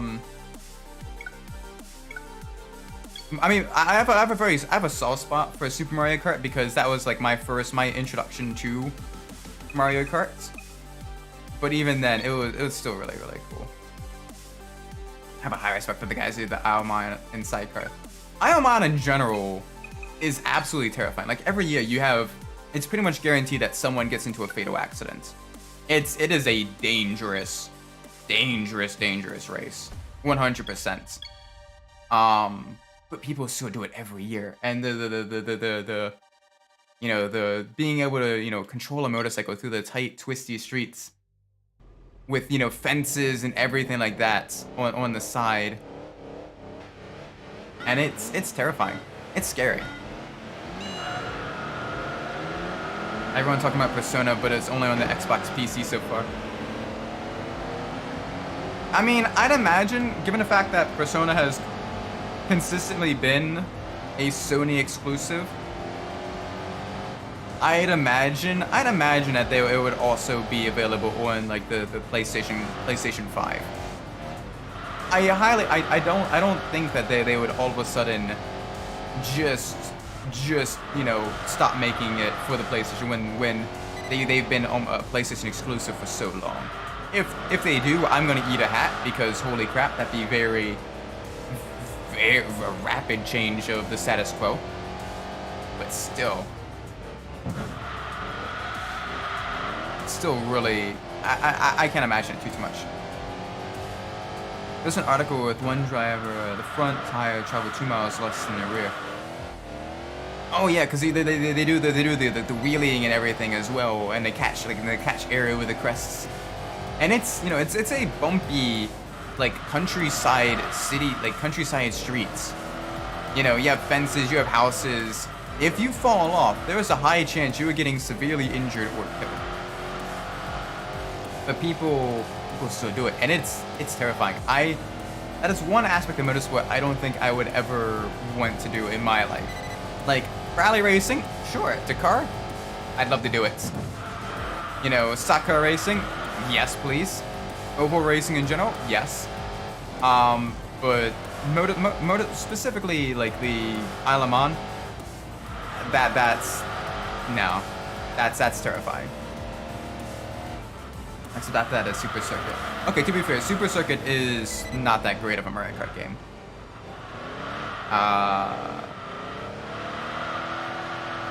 mean, yeah, it's a bit less difficult. But I just don't like the handling as much in Super Circuit. It feels very floaty. I don't know. To be fair though, I am also talking completely out of my butt, and I do have the nostalgia goggles firmly super glued to my face, so that is why I'm a little bit defensive of Super Mario Kart. But I mean, everyone's got their favorites. Everyone definitely has their favorites. But my favorite will always be Super Mario Kart, just because of the nostalgia of playing it with older family members and everything, and with it being one of my first Mario Kart games. But it's so much fun. All right, here's hoping we can win.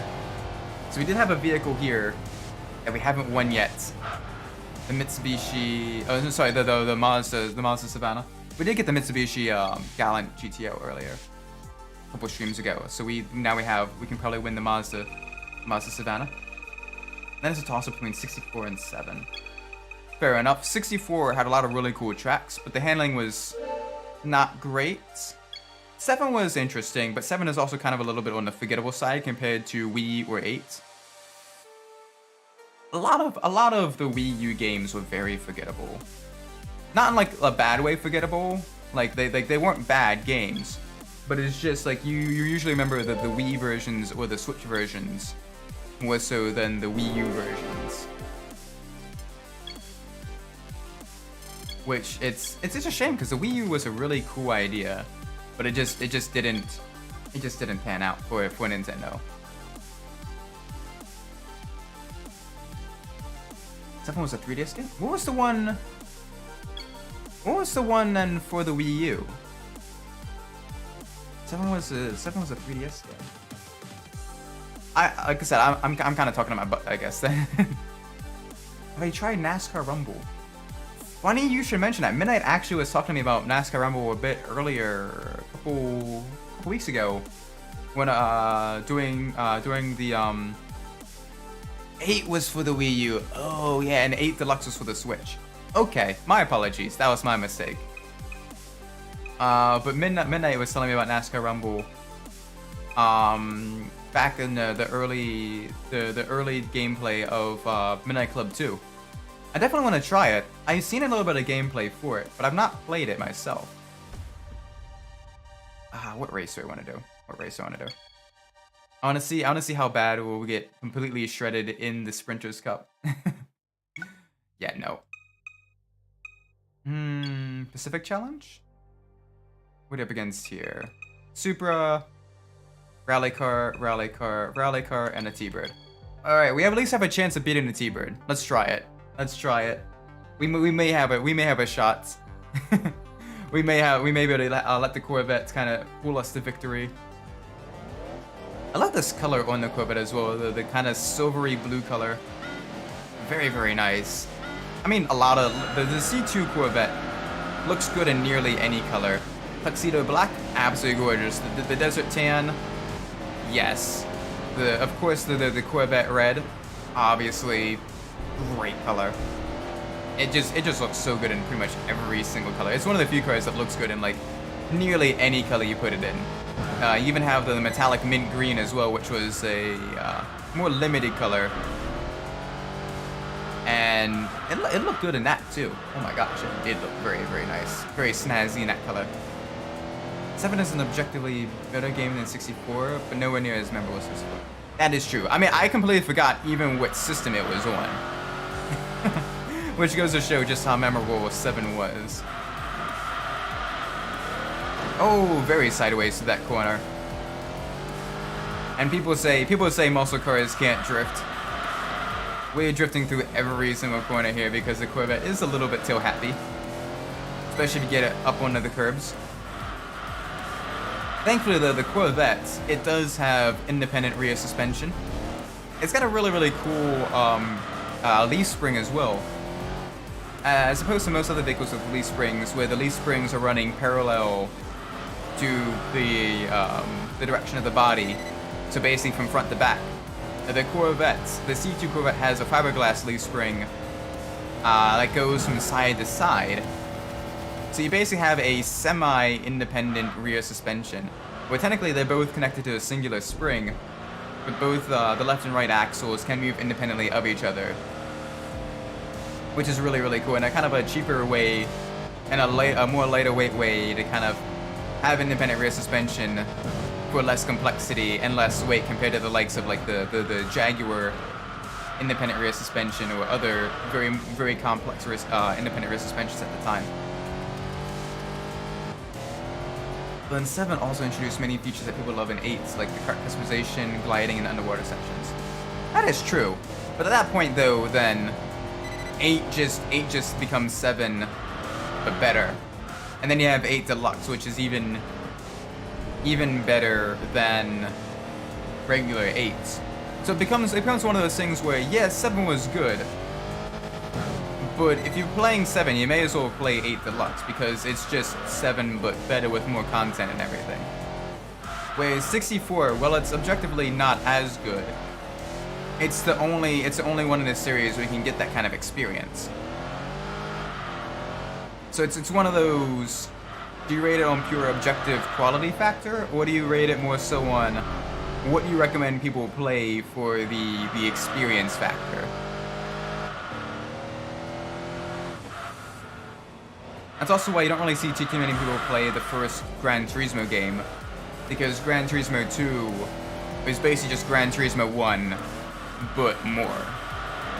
Gran Turismo 3 and Gran Turismo 4 are different enough from each other, with different, events and different, vibes and everything, that they can at least stand on their own.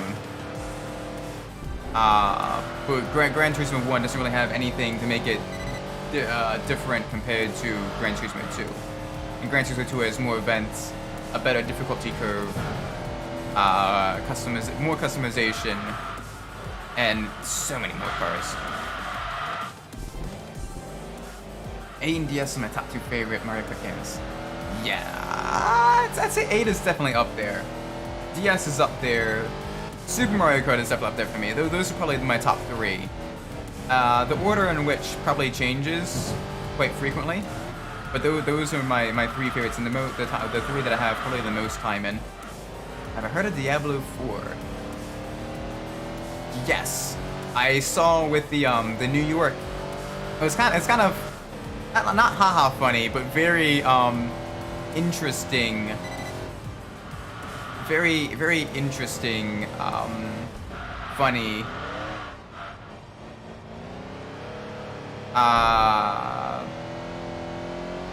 Where in New York, due to the Canadian wildfires and everything, you're having basically the entire sky is kind of like tinted orange with like, you know, smoke and smog and stuff. Like it's bad. Like I'm down in Maryland, right? And like we even have a little bit like our sky is kind of turned a bit hazy due to the severity of the Canadian wildfires and everything. But like in New York City, like it's like orange. Like the sky, like it looks like out of GTA San Andreas, where the sky is orange in Los Santos. It's like that, right?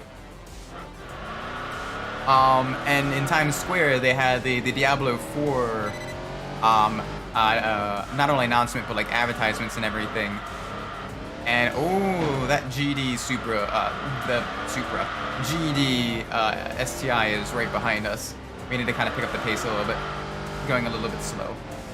But you had a single on the socials. The Diablo 4, you know, was up on like a couple of like the billboard, like the animated billboards and everything. And so you see the flames, and then you see like the logo come in, and it's Diablo 4. And then it's, you know, you have like the bright, you know, orange sky, you know, like with like the super foggy, super smoggy sky and everything. And oh my word, it is very. People were like, oh my gosh, guys, they turned Diablo 4 into a real thing. They brought it into real life. This is the greatest. Whoa, Nelly. The greatest ad campaign I have ever seen. Like it's another one that could have worked with that is like Doom, like one of the Doom games, Doom Eternal or something. But no, I do hope that they're able to get that under control, because a lot of people, you know, are being affected by it. Not only those that are directly in the path of the fires and everything that are risking, like, you know, losing their houses and all that stuff, but like, you know, the people downwind of with all the smoke and everything. Like it is like bad. Like people are needing to wear like, you know, like the N95 like filtration masks and everything due to the sheer amount of particulates, pollution particulates in the sky. Like it's very, it's not good. So I'm hoping they're able to get it under control very quickly. I do wish all the firefighters the best of luck. The new Silent Hill ad is on another level. I haven't seen that one yet. I haven't played a Silent Hill game. I usually don't do too well with horror games. 'Cause I will fully admit I get scared easily. Which probably would make very entertaining content, but oh my gosh, I definitely don't do well with horror. But oh, I'm joking because of the fog. Oh yeah. Yeah, like horror games and like games that like take place in hell. Like right now, this is your time to shine with the advertising campaigns, because you get all of like the extra exposure because of the memes and everything. Because comedy is tragedy plus time plus absurdity. And apparently the time for this to become comedy for some people is, you know, a day at most. So it definitely makes it, you know, very You could definitely get a little bit of like that viral marketing and everything. Oh, I see jump scare. Ah! Oh gosh, no, I definitely do not do well with horror. Like, oh my gosh, it's very. I get very screamy with horror. So it's definitely gonna be like, okay, to give you an idea as to like how low my tolerance is for horror. There's a racing RPG game called Churokyu. In Japan it was Churokyu High Grade 4. Because other games were released in the States under different names and stuff like that, like Road Trip Adventure. But in Churokyu, there is a haunted house mission where you gotta go through, and you gotta avoid like, and it's all the player character and everyone is basically sentient talking cars, right? Chipified sentient, because it's based off of a toy brand in Japan, where it's these little pullback racers. You pull them back, you stick a coin in the little slot in the back, and they do wheelies or that type of stuff. I think almost like of the Japanese version of American Micro Machines. Anyway, going through that, you face off against where you try to avoid basically zombified cars, which is basically these really rusted 1940s Buicks, where the front spoke grill and everything kind of turns into like jagged teeth, and the headlights are kind of this like dim glowing green color to kind of showcase like like the glowing green eyes zombies. And oh my gosh, like that even like nowadays still kind of gives me the creeps a little bit, because I don't know, it just feels weird seeing the zombified cars. I don't do well with horror. Good horror games are good for the health. Maybe if I end up having a heart attack on stream, that's probably on me then for trying to make fun content. I just realized right now we're Corvette versus Corvette. C3 versus C2 Corvettes. Through this course. The C3 is a little bit fast on the straights, but we can carry a lot more speed because we're taking the higher line through the bank turn. Want to get off the throttle just a little bit more. Try to brake in a semi-straight line. The car likes getting very crossed up under braking. A lot of the classic cars do that, so you have to be kind of prepared for them. You're basically turning the opposite direction more often than you're turning the correct direction in a lot of turns. Kind of sawing at the wheel just a little bit here. Back and forthing it. I may need to get a little bit more rear camber just to kind of help with that. And maybe adjust the toe angle a little bit more towards understeer. Because the car definitely wants to get very crossed up under braking. And I can see it's affecting my lap time just a little bit. So I may need to make a few adjustments after this race. Ooh, I don't think we can make... Nope. Let's fall back behind the Corvettes.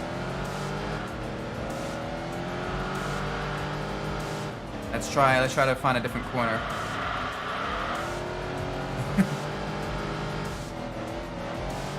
VTuber has heart attack while playing Beware, a driving horror game. Oh gosh. Yeah, that would be on my tombstone. Couldn't handle a horror game. Bravo, Isaac.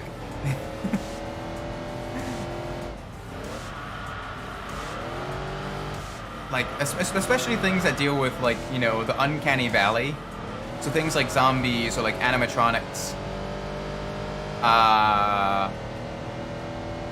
Or that type of stuff. Like anything that's kind of human-ish, but not quite human, like absolutely gives me the creeps. Like mannequins in general and animatronics, even in real life, give me a little bit of the heebie-jeebies. So, yeah. try Phasmophobia. Ironically enough, I have played Phasmophobia. It is kind of fun, but it is very spoopy. Do you remember there being a driving horror game? I saw another YouTuber play it not too long ago. That'd be interesting. I have to look into that. Also, welcome to the stream, Kinetic Rhyme. Hope you're doing well today. Right now, we are racing the beautiful C2 Corvette. Oh gosh. Easy. Save it, save it, save it. Big tank slapper there. I mean, like the creepy atmosphere.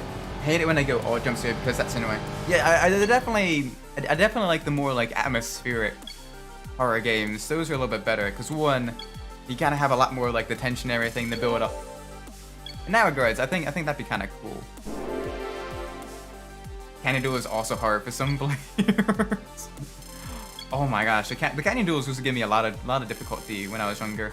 Nowadays, though, the Canyon Duels are like the most fun part of Carbon, just due to the intensity and everything, and the lack of nitrous as well makes it very fun. All right, so I want to reverse this, get a little bit more understeer, and then there we go. And let's lock the rear diff just a little bit more, and set this just a tad bit higher, so we don't get the torque oversteer as well. There we go. That's gonna be better. That's gonna be so much better. Japanese Grand Prix. Ooh, okay. TVR, Pretza, S-Type, S-Type. Okay. I don't think we'd be able to be super competitive in that.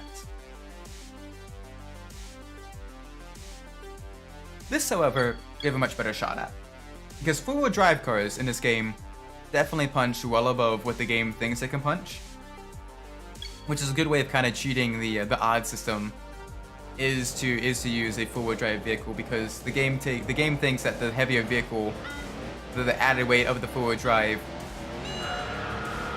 makes the car slower on a track compared to the insane amount of grip that the four-wheel drive offers. And you can kind of counter the heavier vehicle weight with some suspension tuning, kind of lowering the vehicle, stiffening the springs a bit, and making the vehicle a bit twitchier. Then you can kind of almost, you know, get the super sharp turn in on the turns, and then use the four-wheel drive to kind of really launch yourself out of the turns, especially with like the shorter gear ratios and everything. Like that is kind of how you build, you know, the faster four-wheel drive car in this game, and you can really shred through a lot of much faster opponents, like the Audi, the 3.2 liter Audi TT. As well as, you know, the Golf R32 and the Volvo T50, all of those, even though they're all C-class cars, they are absolutely brutally quick. Especially once you get them to level 10 and everything, they get very fast. Using the muscle cars on the Canyon Duel, really a nightmare for me the first time. That is true, but they get really good acceleration out of those corners though. And so if you have something like, especially the Corvettes, the Corvette in Carbon is OP as hell. Like super. Basically the Vet is one of the fastest tier 3 vehicles in the game due to the sheer acceleration.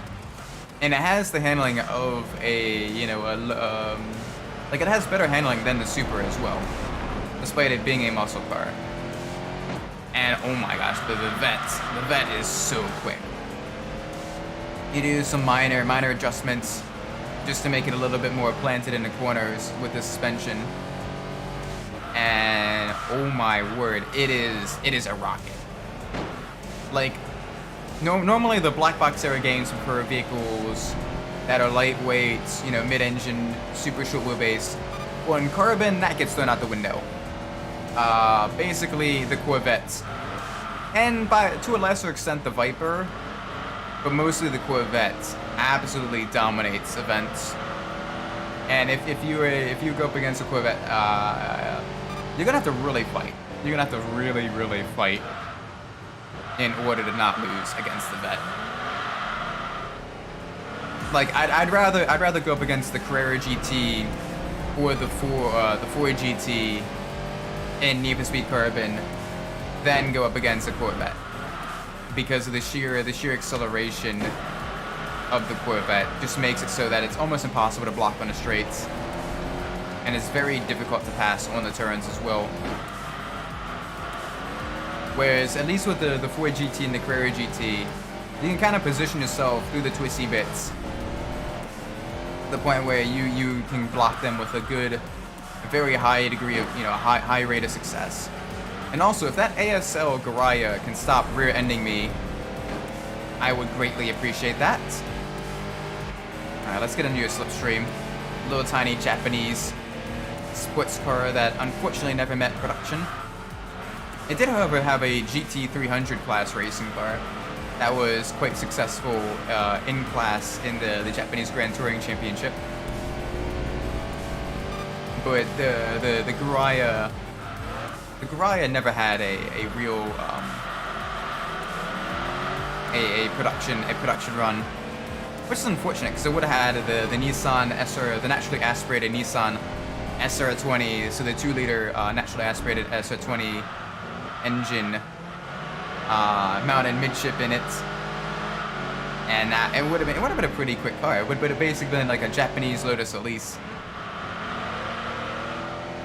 Yeah, I already wasted my joystick twice during the canyon duel.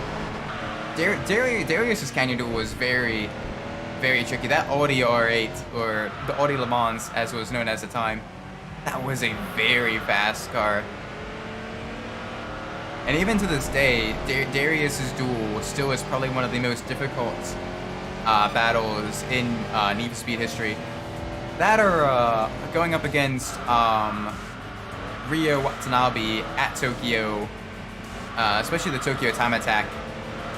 Oh my gosh, he gets very, very quick in Tokyo. Like Nevada, he is an absolute pushover. But Tokyo Rio, especially when you're on the King difficulty, Tokyo Rio is very, very tricky. Even if you use some of the meta vehicles and everything, like, he is just very, very, very fast.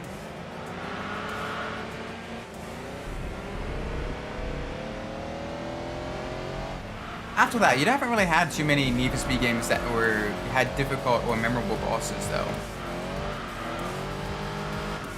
Like, I don't remember too much about like most of like the Ghost games or the Criterion Need for Speed games. The hardest thing that I remember about the Criterion, sorry, the most difficult thing I remember about the Criterion Need for Speed games was the speed challenges in Need for Speed Most Wanted 2012. You basically had to have a high average speed going through a certain run with randomized traffic, and that may or may not have resulted in a broken controller. When I was younger, trying to get gold in all of the race events and everything, get all the the pro upgrades for all of the vehicles. The speed challenges were the absolute bane of me. Like, everything else was doable. The ambush events were a little bit annoying because those were a little bit more random as well, because the cops could randomly spawn and there wasn't really a whole lot of places you could hide out. So that one definitely became a lot more luck-based. But those were still mostly doable as well, with within 1 or 2 tries. The speed challenges, though, you basically needed to control a heavy, very sluggish, very slidey car through tight tentacle city streets with randomized traffic while maintaining a high rate of speed. It was tough. It was very tough. It was probably the toughest section of any racing I had. Outside of that, though, like most modern Need for Speed games haven't been too difficult, which is a shame. I kind of miss difficulty in racing games. I enjoy the challenge. I enjoy occasionally losing. It's kind of fun.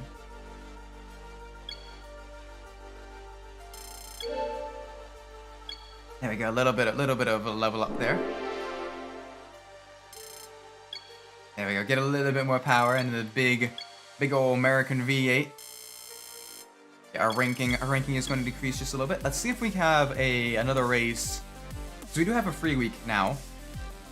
The event, the week we're replacing has 0 points. So no matter what position we finish, we have a chance of getting, yeah, we would do okay. And I want to see if there's any races that we have that have a vehicle that we haven't unlocked yet. They're gonna be few and far in between because we've gotten the vast majority of the cars in the game. But I do want to see if we can't. Oh, there we go. Like a movie star. The little Fiat 500F. Yes, an F-class car. Those things are difficult to come by because the game usually tries to give you events based off of the performance level of your vehicle. So getting an F-class car usually requires you to be in a very slow car yourself. But occasionally you do get lucky, and you do get a chance to race against an F-class car in the field with a bunch of other cars. And as you can see there, the F-class cars are, well, they're slow. They are very slow. But oh my gosh, we're gonna be trying. The end goal is basically to get every single vehicle in the game to level 10. What kind of challenge do I see? So usually for me, the big challenges I go after are one, I go after, like, you know, the difficult gameplay stuff. In general, that's why I like replaying some of the older games, is because the challenges they offer from them. Despite the fact that there's no, like, you know, set achievements or set goals and everything. But also I enjoy achievement hunting as well. As long as it's not like the grindy achievements where it's like collect 500 Koroks to win a golden piece of poop. Like if it's an actual challenge where it's like beat this race in this vehicle with no upgrades, I'm like, yes, I'm gonna do it, and I'm gonna make sure I do it correctly. Like one of my favorite achievements, one of my favorite trophies that I've gotten was the True Dedication achievement in Midnight Club Los Angeles. And that's basically you unlock the goal attack for every single race, you complete the goal attack for every single race, and you complete every goal in every goal attack for every single race. And for that, you have to basically win the race, do it within a certain time, do it with can win the race with less than 25% damage to your vehicle. And the final challenge is basically do all three of those at once in a single run. And some of those are really tricky. But oh my gosh, that was the most fun I had in Midnight Club LA as well. Play some of this a PT Cruiser. Yeah, there is a PT Cruiser in the game if my memory serves me correctly. We haven't raced it yet, but I believe it's in the medium sedan wagons category. I know this game has a lot more of the super obscure, very kind of off the wall cars that you don't normally see. But yeah, the PT Cruiser I believe is one of them. I will check immediately after this race because I know roughly where it would be.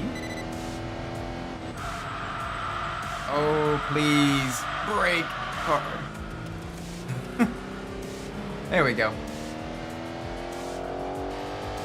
Oh, the sound as well. Like for a gen, you know, for a PS2 game, like this game has decent car sounds.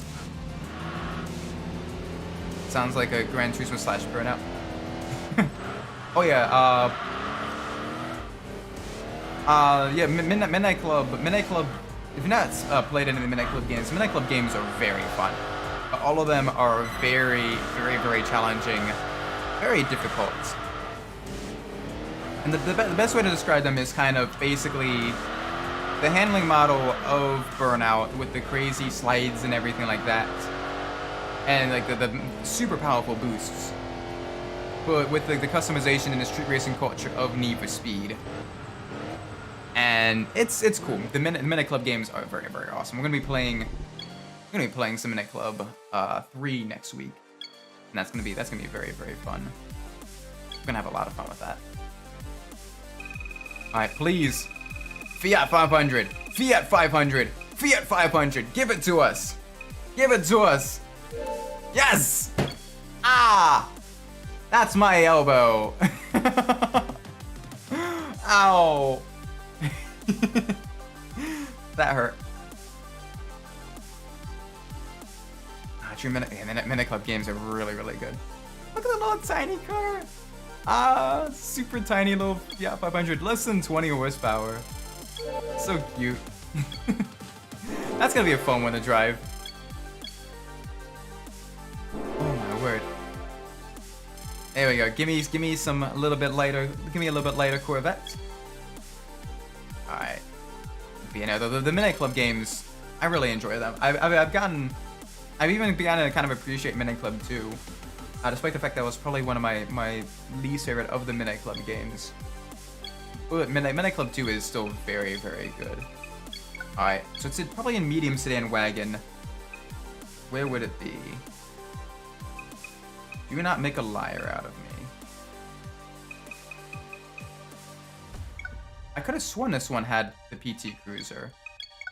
Give me 1 second. Chrysler. There it is. Oh, it's a specialty car. Yep, there we go. There's the PT Cruiser. Whole bunch of, you know, it's one of the later PT Cruisers as well, because the earlier PT Cruisers had the standard black plastic front and rear bumpers. The later PT Cruisers had the painted front and rear bumpers. So this is like a 2003, 2004 model, whereas the earlier like 2001. The earlier like 2001 model, earlier models had the standard plastic bumpers. Wish there's someone mad enough to Hellcats up one of those. I mean, they did make a performance version of the PT Cruisers, the PT Cruiser GT, and that had the same engine. It had the same engine as the Dodge SRT4, the Dodge Neon SRT4. And that was a moderately quick car, actually. It wasn't that slow. It was still a bit slower than the SRT4, you know, the Neon, because it was a lot heavier. But it wasn't too bad. Like it had a decent following in the performance tuning scene and everything. And at the time in the early 2000s, it kind of had a reputation for being like a sleeper car, because no one would expect the PT Cruiser to be, you know, have a fire-breathing, turbocharged, inline 4-cylinder under the hood. That being said, it would be really cool to see someone completely strip one of those out and swap in like a Hellcat engine and make it rear-wheel drive and just take it drag racing. Like that'd be cool. You completely tub out the rear, put on like the massive drag slicks, you know, wheelie bar, parachute, all of that stuff. That would be something absolutely mind-boggling to see. Ooh, a little bit dicey with the jump there. Here we are in Bongville. Bong. It's 50 Bong. Now we are in London. And you see a whole bunch of the different whole bunch of different landmarks and everything. Like we just went past the London Eye, going across the Thames. The River Thames. Into the tunnel. This section is very tricky because the car likes to get very slidey. Or very understeery, depending on what kind of car it is. Hit the brakes just before the jump, because otherwise you won't have enough time to brake, especially in a faster vehicle. Now we're in a tighter, twistier section. Very dicey through here. Road's gonna narrow through the archway. And we're going completely sideways.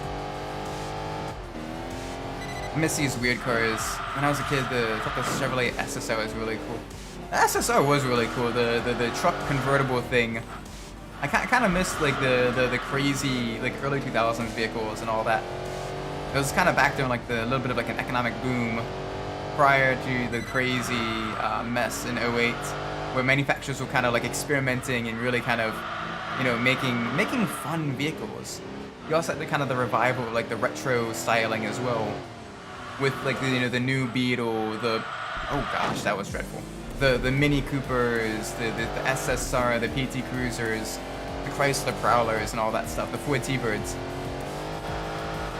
And some of those designs, well, for a lot of times execution was not great. The design itself was really, really cool and very, you know, iconic.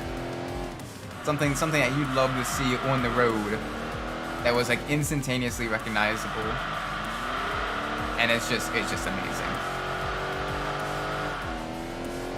Oh my gosh, this thing just wants to get sideways. Whee!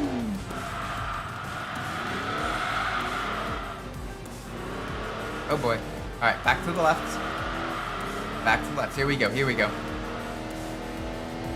But no, like, even nowadays, like, the SSR is probably the one, like, super quirky, weird car that, honestly, I would love to have in my collection. Especially in either the Torch Red, or what was the yellow called at the time? Was it like Millennium Yellow? I know that's what the Corvette version of that color was called. Was that the same? Was that the same for the SSR? Couldn't look at the Prowler without thinking it was Chifuso. Okay, fair. Especially because he kind of created the hemisphere prior to the Prowler's creation. I think that may have like inspired the creation of the Prowler. But I mean, the Prowler itself is okay. Mechanically, it's not that great because it's only automatic, and it's only got the egg crate the V6 engine, which didn't exactly have the best reliability at the time. But if they had a stronger version of that V6 with a manual transmission, like that could have been a really sporty, very fun car. And even nowadays, though, I still kind of like every time I see a Prowler, which I haven't seen a Prowler in a very long time, but I kind of want to see another Prowler. I love the look of them, and it kind of takes me back to when I was a kid, seeing those vehicles. Like, oh my gosh, those things were really cool.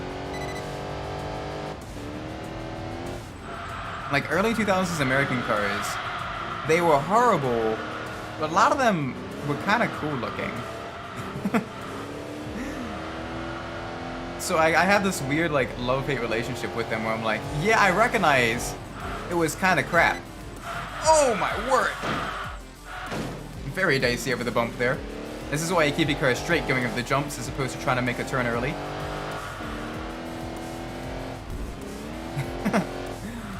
But oh my gosh, a lot of those cars just have that soul, the vibes, you know. I mean, maybe I'm just looking at it with nostalgia goggles, and I probably am. Oh my gosh, those cars are cool.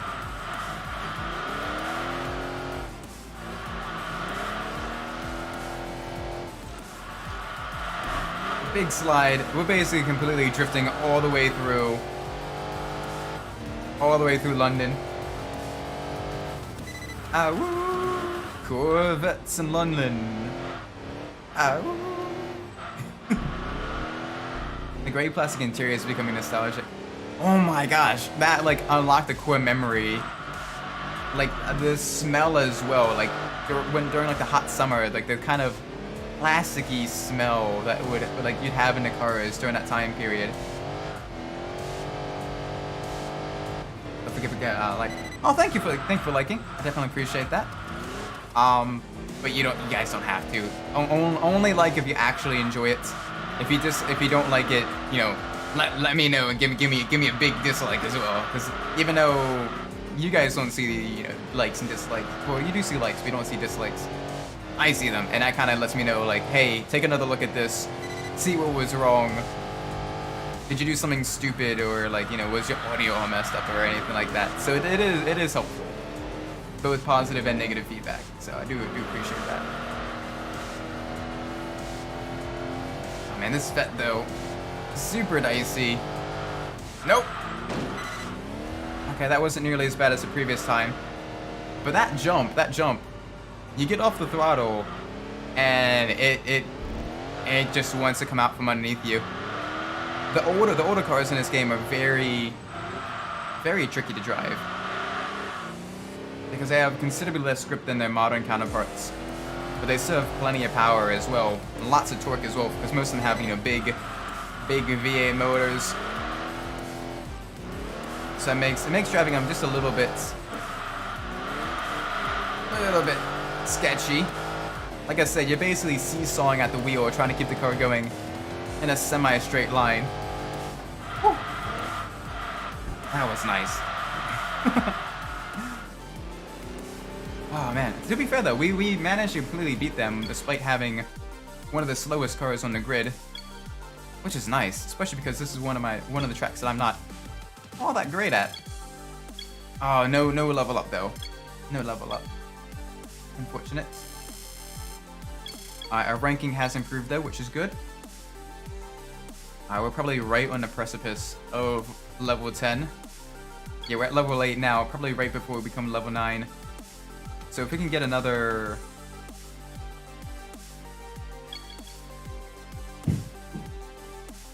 Ooh. Oh, we could do... I know that this is going to be absolute hell for us, because I know we can't win this. And this is going to be up against some of the faster vehicles in the game, like the Viper and the CTR are going to blow us away.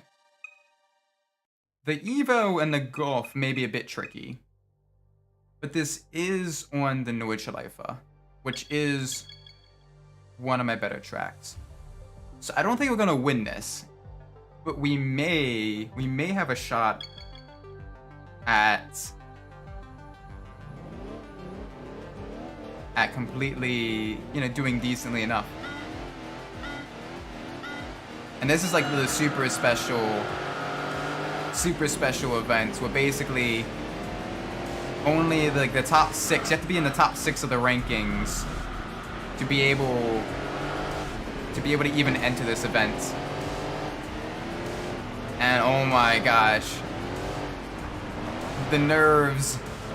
Keep the car straight, keep the car steady.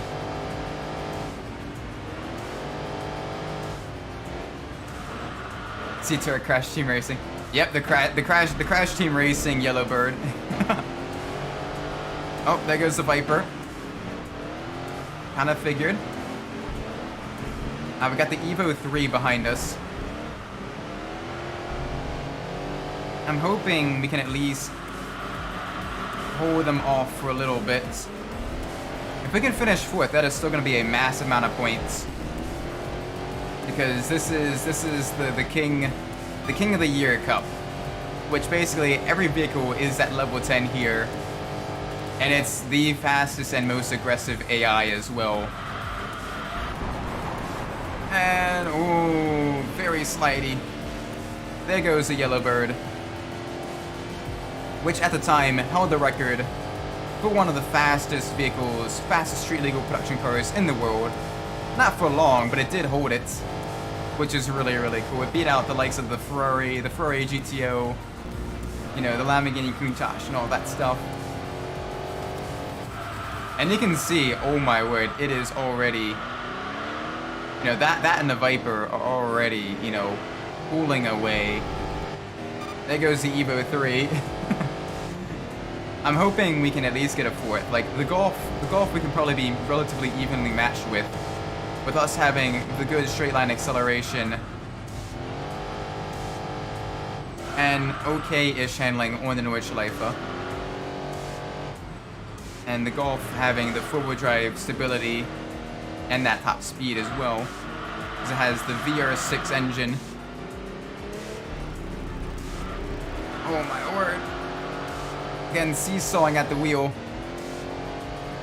We got this. This is going to be a longer race too, because it's 2 laps on the Nordschleife. So a total of 25 miles of twisty German toll roads.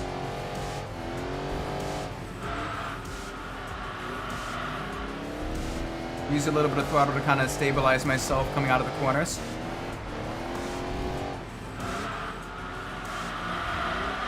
Oh gosh, the Golf. Come on, Golf, hold off, please.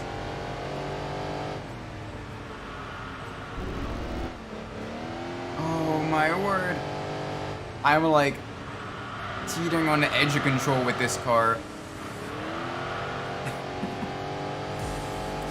Come on, don't lose it yet, Isaac. Okay, good. Swing it back around to the left. There we go. Get the big booty of the Corvette around there. We got the Toyota Chaser, the Aristo. Different high-performance Toyota sedan behind us. Slightly heavier, a little bit more luxury focused. Still incredibly powerful. A lot of electrical stuff. Oh boy, come on, give me that power. Powered by a big V8 engine. That's the 3U engine, I believe, was powering the Aristo. Basically had that option or a 2JZ engine. So if you wanted more high-end power, you get the 2JZ. But if you wanted more low-end torque, you get the one with the V8. Both of them very, very fast. Very good options for the vehicle. And yeah, I'm talking about like the turbocharged version of the 2JZ engine as well. Whew, okay, we've managed to hold on to fourth for a while now. First lap is about halfway done.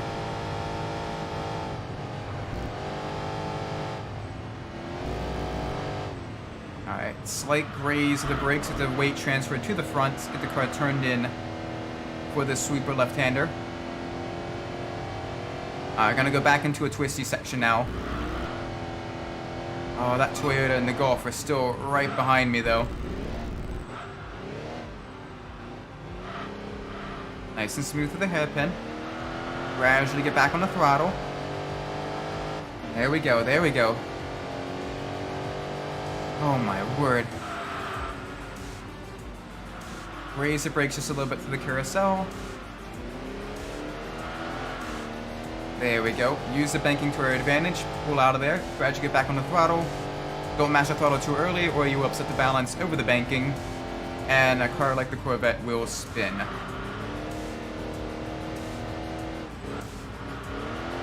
I want to see if the Viper or the Roof are in the lead right now. Both of them are probably miles ahead of the rest of the pack. I know that Evo is doing pretty good too. Hang in there, Isaac. Thank you, thank you. Oh my word. The big thing that's going to kill me right now is the fact that the Vet only has a 4-speed transmission. So we're not going to have the top speed of some of these other vehicles behind us on that long back straight. But if we can pull a little bit more of a lead, or maybe play just a little bit dirty and kind of block and actively block them on the back straight, we may have a shot. Oh gosh. All right. Slightly wide, that's okay. Lost a little bit of time there. Oh my gosh. Oh, there's the Toyota. Oh, you're going for a deep dive there. Please don't do that. Come on, we need to hold on to fourth to at least get some points. This is the toughest race in the game. You're going up against opponents with the most aggressive AI. Their vehicles are fully tuned. And it's 2 laps on the Norwich Lifer, so basically every single corner you can imagine. Oh my word. So the car is about the driver. For the most part, it is going to be a little bit about the driver. Or a little bit about the car on the straight though. Because there's not much I can do to deal with a vehicle that doesn't have a good top speed. And the Vet does have a lower top speed compared to pretty much every single vehicle here, with the exception of maybe the R32 Golf. But we can try. The Toyota is still right behind us. I can see it in the rear view. maybe we may lose a position to it on the straights. But if we can hold it off just a little bit, we may be able to at least get that position back under the braking going into the second lap. We'll top out around 150. Yep, 152 is sort of our max speed. On the bright side, the Aristo isn't gaining too much on us. Okay. It's hesitating. You're hesitating. I don't know why, but I will accept that. I guess because I thought we were going into that slight left-hander and it didn't want to push the issue going into the corner.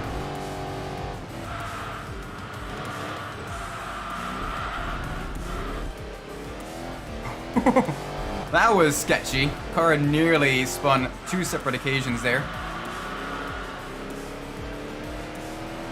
Alright.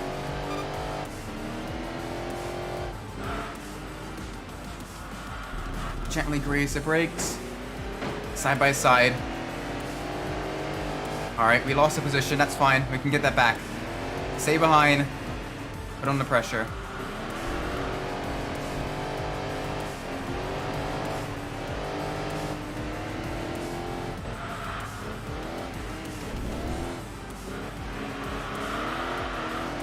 Alright.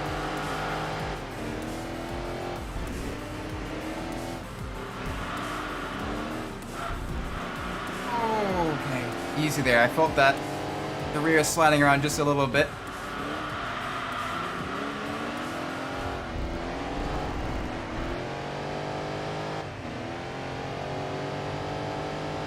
Top Gun meme with Top Cruise fought 5th generation planes using the F-14 Tomcat.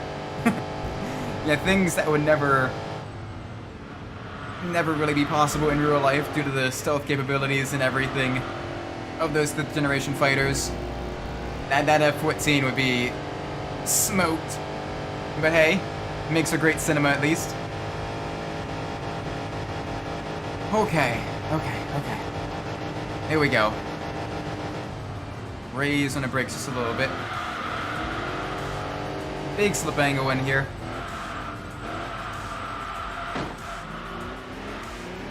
Slight tap, let you know that we are still indeed here. We're keeping up with a semi-modern Toyota in a C2 Corvette. And I am pushing this thing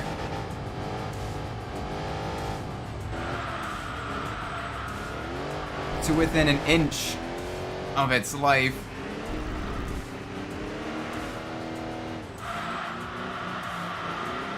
Come on.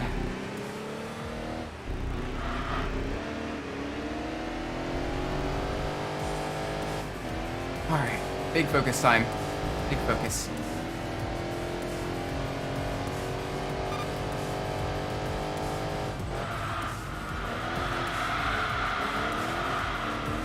Yeah, he is pulling a little bit away through this midsection here. It is close though. This is a battle.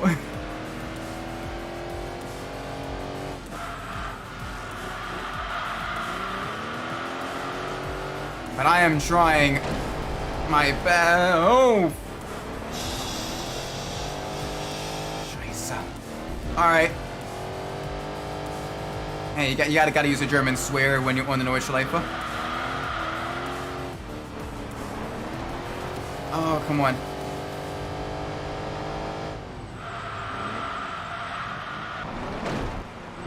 Welcome to the stream, Igor. Hope you're doing well.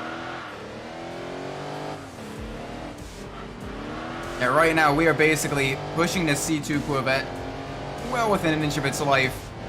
Oh gosh, we got the R32 behind us as well. Oh my word.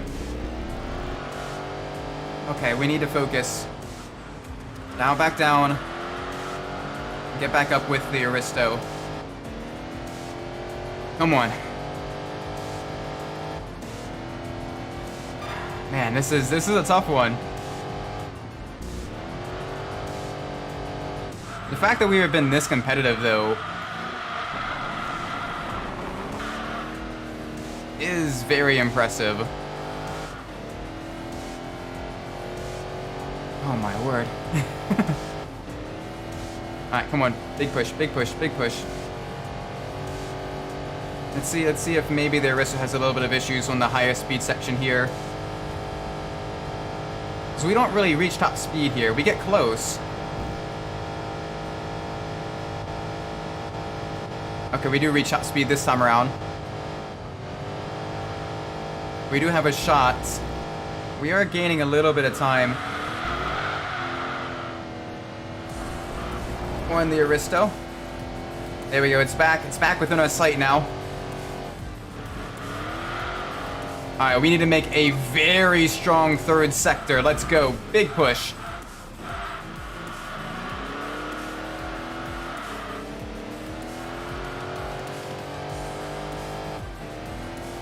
Oh, man.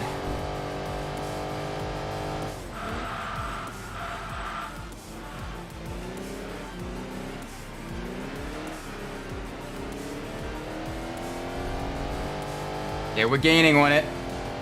Come on. Let's reel it back in. Come here, you little fishy.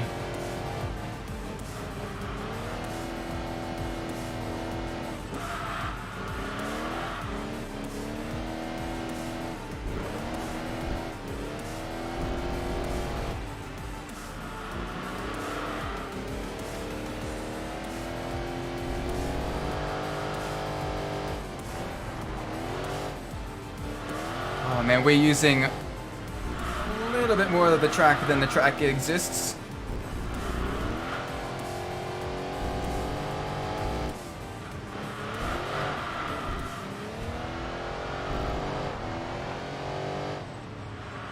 Oh my word.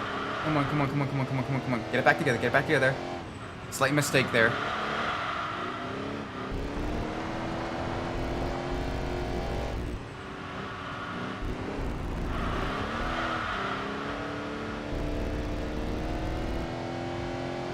Okay. Oh gosh, that's gonna be it. That's it right there. I've done it. Minor mistake. That's gonna cost me a couple seconds. YOLO.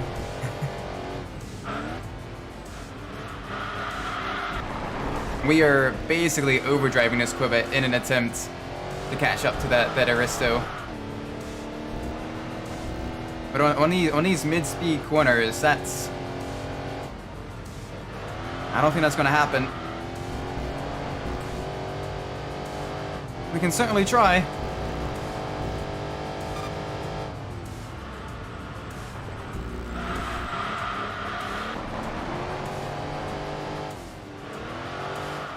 Alright, this corner complex is all wrong. I don't think so, guys. I don't think so. I made a little bit too many mistakes on that last second. That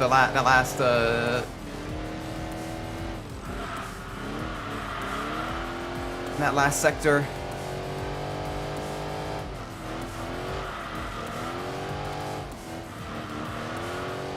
And it's gonna have a higher top speed on this straight here. Oh my word. You can see? Oh man.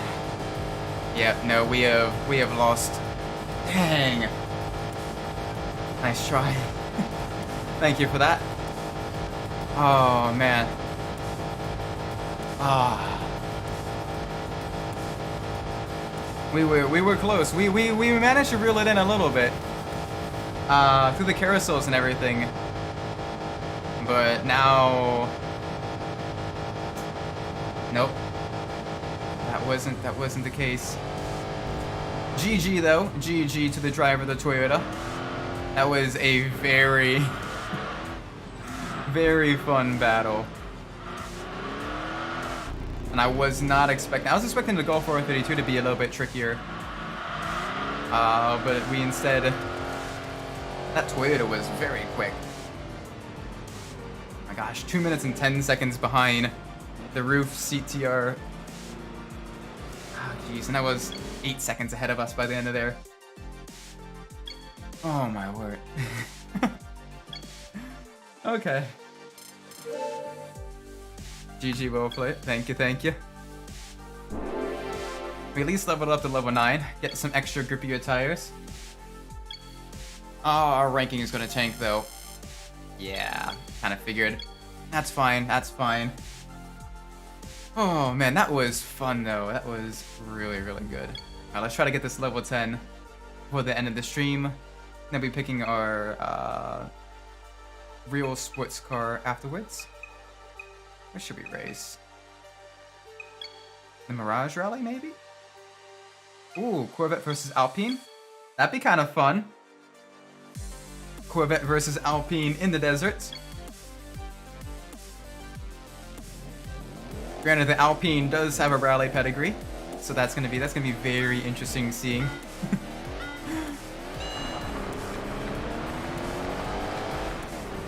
We do have more torque though. We can get some good acceleration off of the line. And the desert rally here, the Baja Mirage, is a very wide open desert course. So we can kind of play a little bit fast and loose with the racing line.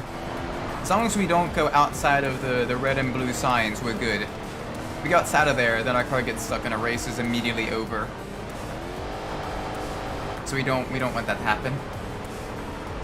Oh man, though, that was very tricky. Like that kind of challenge there, where you're dueling with the AI, you know, and you're just trying to keep your car under control. Like that is the type of challenge I live for. Even if we didn't end up winning, like that was so much fun.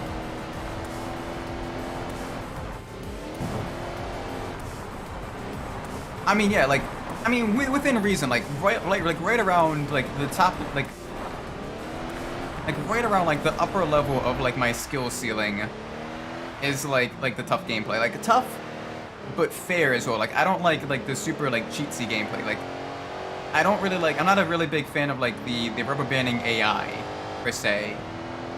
But if an AI is just naturally quick, then I enjoy it. Because then you actually get like, you know, the close battles and everything. And then it's actually, you know, within the same, you know, physical limits of the game and everything. The AI isn't breaking physics to catch up to you. In Need for Speed Most Wanted.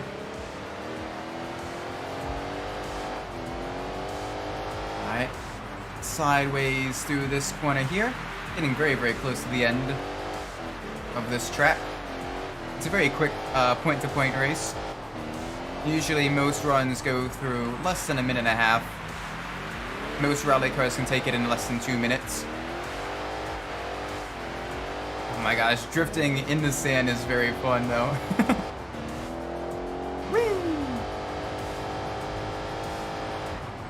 Oh! Ooh, wow. Alright, that was interesting. That was fun. Woo! That was great.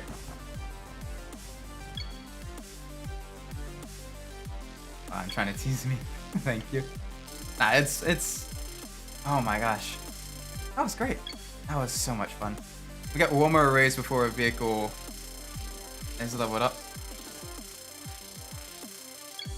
Alright. Alright. Sweet. Our ranking has improved a little bit. Good. Get one more race before the Corvette is at max level. Let's see what we can do.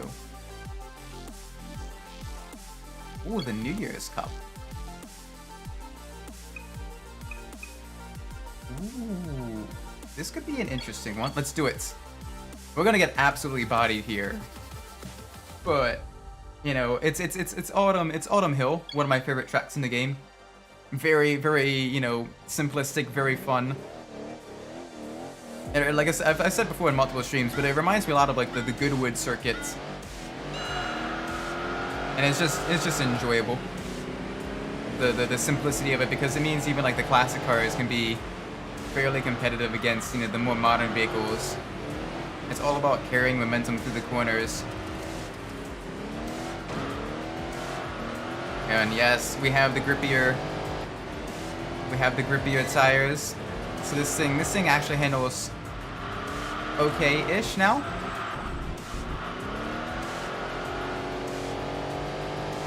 big push. Slight break through the left-hander. Oh gosh, okay. Need a little bit more braking before entering the tunnel section. Fun, fun, fun. And of course we have the Nismo S15 Silvia. Very rapid, very fast. It's got the SR20 DET engine in it, the turbocharged little inline 4 that's been Nismo tuned. Stock it makes about 250 horsepower. With the tune though, it's probably making well into the upper 300s, low 400s. Enough to be considered an A-class car. Background looks a lot like Need for Speed Pursuit. A little bit, yeah, like the autumn trail maps. Yes. It kind of does remind me a little bit of that. Oh, Need for Speed Pursuit. That was so much fun playing through on stream. I know, I do want to kind of revisit some of the older Need for Speed games as well, but right now the Saturday streams are basically going through the black box era. So the PS2 black box era. So it was Hot Pursuit 2 all the way up through. It's gonna be all the way up through Undercover. And right now we're in Most Wanted, which is absolutely great game. Then Carbon, my personal favorite. Then Pro Street, the underrated gem. And then Undercover, which is, well, it's Undercover. Undercover isn't good, but we can at least laugh at the not so great game it was, and kind of laugh at the jank a little bit.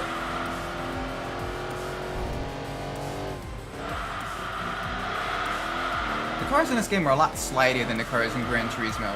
Like Gran Turismo, the car is a lot heavier, but they're a lot grippier, so the car is a little bit more prone to understeer. Yeah, the cars feel a little bit more lively, a little bit lighter, but they have a lot less traction. What boss we fought? So we just last stream we beat Earl, and we got a good chunk of Jules challenges done. So this coming up Saturday, we're gonna be up against Jules, and we're gonna try to take down, or at the very least get close to taking down Kaze as well. Maybe get the Mustang and the CLK 500. And then after Kaze, the game gets much more difficult after Kaze, because then every boss is a pretty much fully tuned car. Like Ming his Gallardo, everything is at the max level except for the nitrous. And then Weber his car is at max, the Corvette. And then yeah, it's gonna be on Saturday at 3 p.m. Eastern time. So I'm not sure what time zone you're in. But it's gonna be 3 p.m. Eastern time on Saturday. So yeah, that's gonna be a lot of fun. Once we beat Jules though, I do want to get the Lotus Elise. As a racing car, because the Elise is just such a good, like I said, the black box era games, they favor lightweight, mid-engine, short wheelbase cars, and Lotus Elise is all of those. When's Midnight Club 3? Also, welcome to stream, Hanogi. Hope you're doing well today. Midnight Club 3 is going to be next week on Tuesday nights. So that's going to be Midnight Club 3.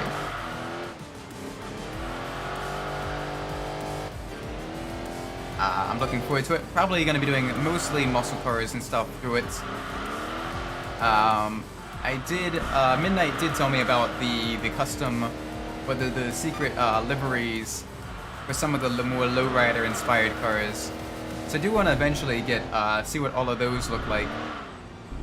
So I was familiar with the special vinyls on the Chevy Fleet line, but apparently both the 64 Impala, the 96 Impala, the Monte Carlo, the Eldorado, and I think one other vehicle has like lowrider inspired custom vinyls. So I do want to see what those vehicles have to offer. Maybe see what kind of customization is available for them. 'Cause that'd be pretty cool. That'd be really, really cool seeing, what we can customize with those cars. don't think I've ever used the 90s Impala in any playthrough. That's a C-class muscle car, so that may be a vehicle we use during our playthrough of Midnight Club 3, or for you know most of Atlanta and into a little bit of Detroit. I don't watch live stream in the evening because I work IRL. No, I get that. That makes sense. Yeah, I usually try to stream in the evenings as well.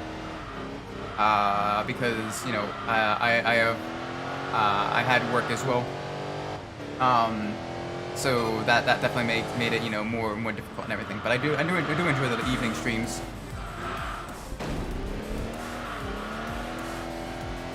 Yeah. So in Midnight Club 2 and 1, they had all the fictional cars. It was semi-based off real cars, but not quite. But Midnight Club 3 is the first one to have actual licensed vehicles. And how they pick the vehicles is they basically work directly with the people at the magazine. And they were like, okay, here are the vehicles that are gonna be really, really big in the car customization scene in like the next like year or two. And like they were pretty close. Like a lot of those vehicles, even nowadays, are like, you know, classic tuners and everything. And just, you know, absolute, you know, gorgeous vehicles. They did a really, really good job of picking out like all the fun, all the cool cars and everything.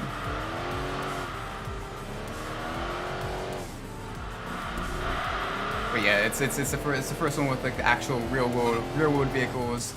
First one with like full-on car customization. It's nice. Like Midnight Club 3 is a very, very good game. It's definitely up there as one of my favorite of the PS2 games of all time. It definitely cracks the top 10, I think. Though, granted, the top 10 is a very crowded, because there's a lot of games that like are trying to break into the top 10, at least in my opinion, that are like really, really close, really, really good. The PS2 had a lot of good racing games in general. But yeah, Midnight Club 3 is definitely in the top 10.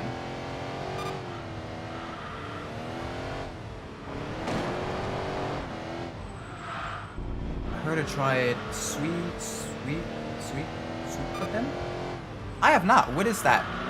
What is sweet cooking? Am I even pronouncing it right? What is that about? What kind of genre? What genre is that? I've never played that before. I think I've seen it. I think I've heard of it like once or twice, but I've never played it. I'm not even too sure what it is about. The name seems cool though. Crowded. All right, fair enough. I may have called you a little bit. But yeah, no, the top 10 for PS2 racing games. It's a tough bracket. Oh, it's an RPG game. Okay, cool.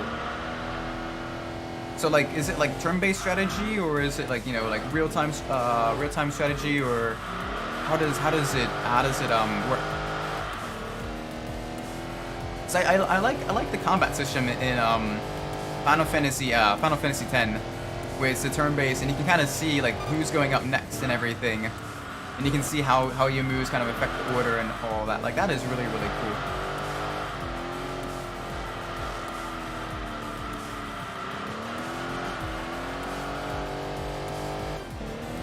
I'm imagining Suikoden is like a Japanese RPG, a JRPG. That's gonna be really, really cool. Okay, so it is turn-based strategy. Nice. Oh, definitely. Like I said, right now, just because I primarily play racing games, it's mainly gonna be like the Wednesday nights that are the the RPGs.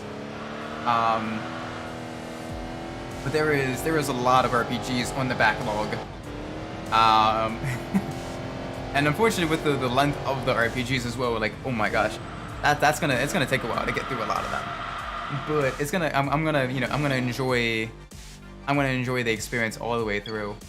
It's like I had a lot of fun with Chrono Trigger. I'm having a lot of fun with Final Fantasy X.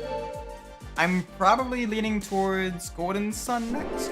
but I'll have to see if I can find a physical copy. If not, I know I can find a physical copy of, oh wow. I know I can find a physical copy of either Final Fantasy X2 or Chrono Cross as well. And that'd be those would be fun games to play. Maybe, at the very least, kind of see, you know, what happens after like the main storyline is over. Oh boy. Alright, let's see. Let's do it. Let's do it. Let's pull up the random number generator. Oh, Final Fantasy 14. That's the MOBA, right? That's the online RPG. I'm not too sure if I like that one as much. Cause I usually prefer my RPGs to be like single player and stuff. I usually prefer most of my games to be single player in general anyway. Just because you have less chance of, you know, it being the game being affected by, you know, server issues or you know, other people and all that stuff. You can have a much more consistent and enjoyable experience, I think, with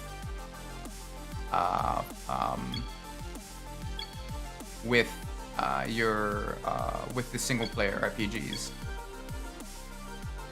That being said, though, I do want to have a good mix of like. I do want to eventually get a good mix of Eastern and Western RPGs going. So I do want to play through some of like the Elder Scrolls games as well. I do want to try out some of the Yakuza games too, because those seem really cool. Those are kind of like a mixture of like RPG and like beat 'em up games and everything, which I definitely want to try that. That'd be really fun. Oh. That being said, though, I am probably gonna be ending the stream here. It is getting very late, and I do need to make sure I get up early, because tomorrow I'm getting groceries. Nope, I wanted to make sure I save. Because this game doesn't have autosave. This game does not have autosave one bit, so I want to make sure that this is all good. There we go. Ah, there we go. That being said, I'm going to be ending the stream here. Thank you all so much for watching, I do appreciate it. If you enjoyed the stream, please leave a like, subscribe. Let me know what I'm doing well in the comments below. If you didn't like the stream, please let me know how I can improve so I can actually improve. That being said, I've been Umbras, and wherever you are in the world, whatever time of day it is for you, I do hope it is a great time. And I'll see you on the next stream. Till then, take care everybody. Bye bye!